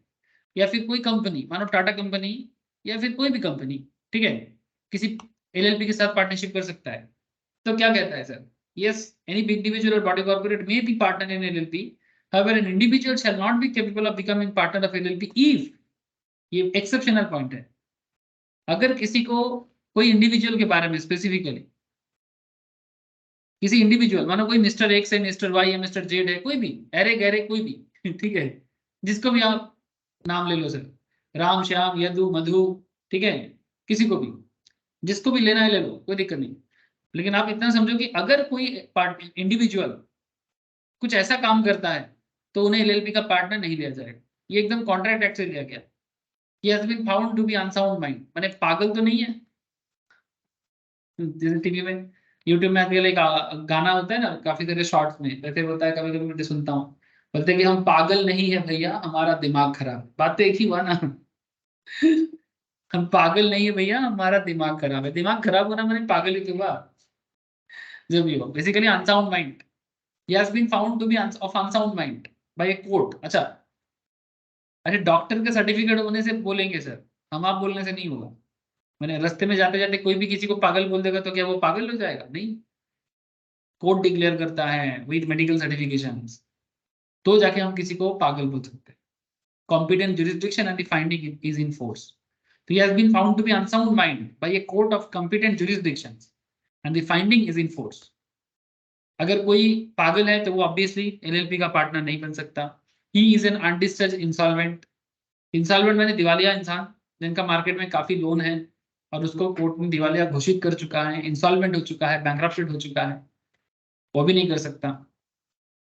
अनडिस्चार्ज मैंने जिन्होंने अभी भी अपना मैंने मार्केट में जितना लायबिलिटी है रीपे नहीं कर पाए। एसेट कम है, लायबिलिटी बहुत हो। He has applied to be adjudicated as an insolvent and his application is pending। Apply किया है लेकिन अभी भी एप्लीकेशन पेंडिंग है, कोर्ट ने अभी भी छुटकारा नहीं दिया। ऐसे हालत में भी आपको पार्टनरशिप एलएलपी का पार्टनर नहीं बनने देगा, ठीक है। सेक्शन 6 कहता है एलएलपी में कितना मेंबर होना चाहिए। Sir it's like a private business, या फिर पार्टनरशिप बनाने के लिए भी मिनिमम 2 चाहिए ना। एक पार्टनरशिप बिजनेस के लिए मिनिमम 2 मेंबर होना चाहिए, तभी तो पार्टनर बनेगा। अकेला अकेला किसको कैसे पार्टनरशिप हो सकता है? जैसे आजकल नया नया चल हुआ है, यूट्यूब में देख रहा था कोरोना पीरियड के टाइम पे, गुजरात में एक लड़की, एक वीडियो वायरल हुआ, बोले खुद ही खुद के साथ शादी किया, 7 फेरा ले लिया, शादी कर लिया। पता नहीं सर, मैंने इंसान वीडियो वायरल करने के लिए कुछ भी करता है, कुछ भी। हाँ सर, अकेला अकेला शादी, बोलते हमको पार्टनर पसंद नहीं है, हम खुद ही खुद को शादी करें। वो सारा रिचुअल्स किया, खुद ही खुद के साथ किया एक लड़की ने। बोले हमें पार्टनर से एलर्जी है, खुद के साथ क्या मिल गया पता नहीं जो भी हो, ट्राई टू अंडरस्टैंड, ठीक है। अकेला अकेला हो नहीं सकता ना, दोकेला चाहिए। तो ये है दोकेला वाला केस, कम से कम 2। दोकेला मैंने, अरे दोकेला कुछ होता नहीं है, मैं तो ऐसे ही बोलूं, अकेला को डबल कर दो तो दोकेला, ठीक है। दो दो को दोकेला बोल रहा हूं मैंने बनाया रे बाबा। Every LLP shall have at least 2 partners, कम से कम 2 पार्टनर होना चाहिए। ये कहाँ बोला है? सेक्शन 6 में बोला है। If at any time number of partners of LLP is reduced below 2, अगर कभी भी ऐसा हुआ कि एक पार्टनर चला गया, छोड़ के, मर के, कुछ भी हो सकता है, the LLP carries on business for more than 6 months, और बिजनेस अकेला ही 6 महीना चल रहा है, more than 6 महीना, well the number is so reduced, the person who is the only partner of the LLP during the time that it so carries on business after those 6 months and has the knowledge of the fact that it is carrying on business with him alone shall be liable personally for the obligations of LLP incurred during that period। मैंने simple बात है sir कि आप 2 partner थे, एक partner चला गया और मोर देन 6 मंथ्स आप अकेला ही बिजनेस चला रहे हो, तो अगर फ्यूचर में कभी ऐसा कुछ भी लायबिलिटी होता है ना एलएलपी में, तो पूरा का पूरा बर्डन उस पर्टिकुलर एक ही पर्सन के ऊपर आएगा, तब लिमिटेड लायबिलिटी का कॉन्सेप्ट एक्चुअली हट जाएगा। समझ रहे हो सर? हेलो, जी सर। सेक्शन 7 डेजिग्नेटेड पार्टनर के बारे में बात करता है, जो आपको मैं पहले ही बोल रहा था। तो very simple, designated partner, every LLP shall have at least 2 designated partner who are individuals and at least one of them shall be resident in India। एक को तो भारतीय होना पड़ेगा सर, दोनों विदेशी मिलकर भारत में बिजनेस करेगा तो भारत का क्या रहेगा। तो कहता है कि एटलीस्ट एक विदेशी चलेगा, कोई दिक्कत नहीं है, जो इंडिया का सिटीजन नहीं होगा चलेगा, एक चलेगा, बट एक को इंडियन होना पड़ेगा। If in LLP all partners are bodies corporate or in which one or more partners are individuals and body corporate means a company and at least two individuals who are partner of such LLP or nominees of such bodies corporate shall act as designated partner. तो कहते हैं कि अगर कोई limited liability partnership है जहां पर all the partners our body corporate माने कंपनी हो सकता है, ठीक है, और इन विच वन और मोर पार्टनर्स आर इंडिविजुअल्स, एक या दो पार्टनर ऐसे हैं कि जो कोई मिस्टर एक्स वाई जेड है, मिस्टर एक्स है या मिस्टर वाई है या मिस्टर जेड है या मिसेस एक्स है या मिसेस वाई है, एनीवन, एंड बॉडी कॉर्पोरेट में again all partners our body corporate, या तो हो सकता है कि सभी कोई बॉडी कॉर्पोरेट है और एक एलएलपी बना है, मतलब दो एलएलपी बिजनेस मिलकर भी एक एलएलपी बना सकता है, दो कंपनी एक एलएलपी मिलकर भी एक एलएलपी बना सकता है, और इंडिविजुअल और कंपनी मिलकर भी एलएलपी बना सकता है। At least two individuals who are partners of such LLP, at least कोई भी दो इंडिविजुअल जो ऑलरेडी किसी एलएलपी का पार्टनर है या फिर उस किसी पार्टनर का नॉमिनी है, वो भी डेजिग्नेटेड पार्टनर बन सकता है।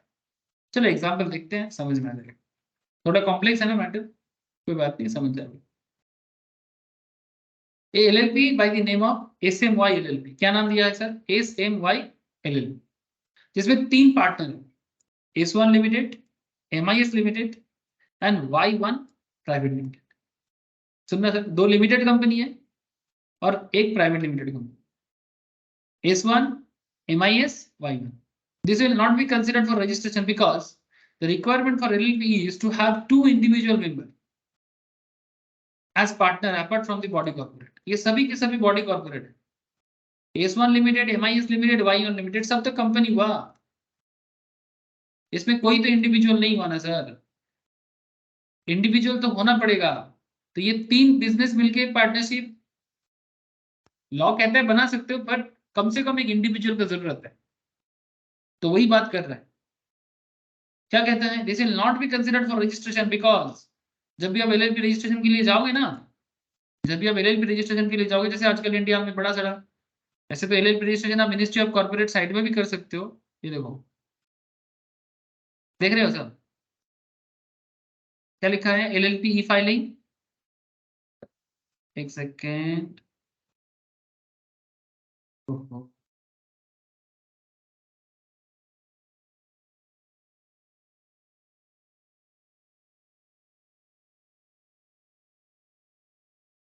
एमसीए सर्विस में जाके एलएलपी फाइलिंग करके भी, या फिर कुछ कंपनीज है जो फाइलिंग का काम करते हैं, ठीक है, जैसे जस्ट आप गूगल में लिखो LLP registration,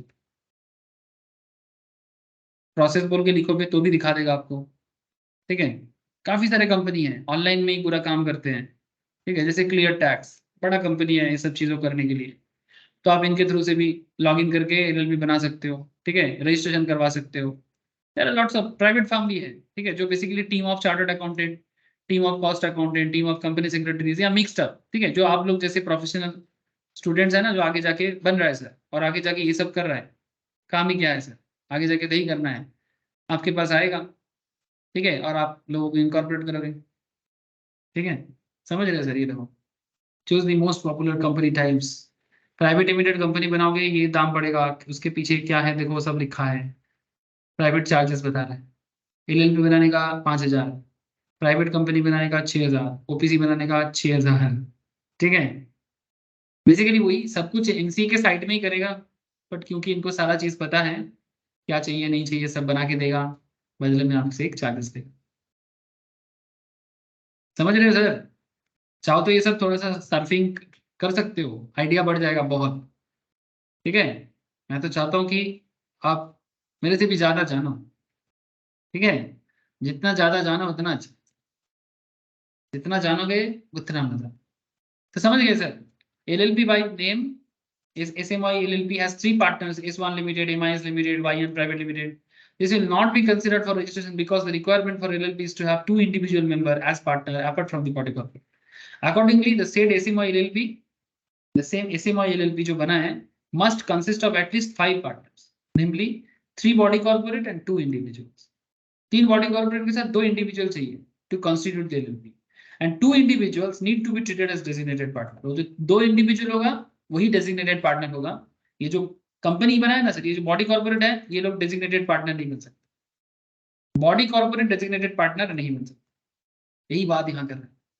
If in LLP all the partners are body corporate, or in which one or more partners are individuals and body corporate, at least 2 individuals who are partner of such LLP or nominee of such body corporate shall act as designated partner. ठीक है, मैंने अगर कोई body corporate का nominee भी होता कि ये हमारे बिहाफ में ये करेगा, तो वो भी डेजिग्नेटेड पार्टनर हो सकता है। इसलिए 2 इंडिविजुअल ऐसा चाहिए, या तो वो कंपनी का नॉमिनी हो या फिर वो अलग ही हो। तो टोटल 5 मेंबर चाहिए सर, टोटल 5 मेंबर मिलकर कर सकता है। 3 कंपनी बन हो सकता है, 2 मेंबर चाहिए, और वही 2 मेंबर जो कंपनी का नॉमिनी भी हो सकता है या फिर इंडिविजुअल कोई अलग भी हो सकता है, तभी जाके वो एलएलपी बना सकता है।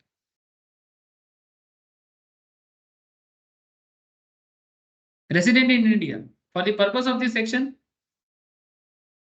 The term resident in India means a person, जो आपको इनकम टैक्स में पता है सब, जो लोग इनकम टैक्स क्लास करते हो दे मस्ट नो, जो नहीं करते हो कोई बात नहीं, फिलहाल इतना समझो, इनकम टैक्स क्लास नहीं करते हो उनको मैं बता रहा हूँ, फिलहाल इतना समझो कि आपको रेसिडेंट होने के लिए इंडिया में प्रीवियस ईयर में कम से कम कितना दिन रहना है सर, बोलो,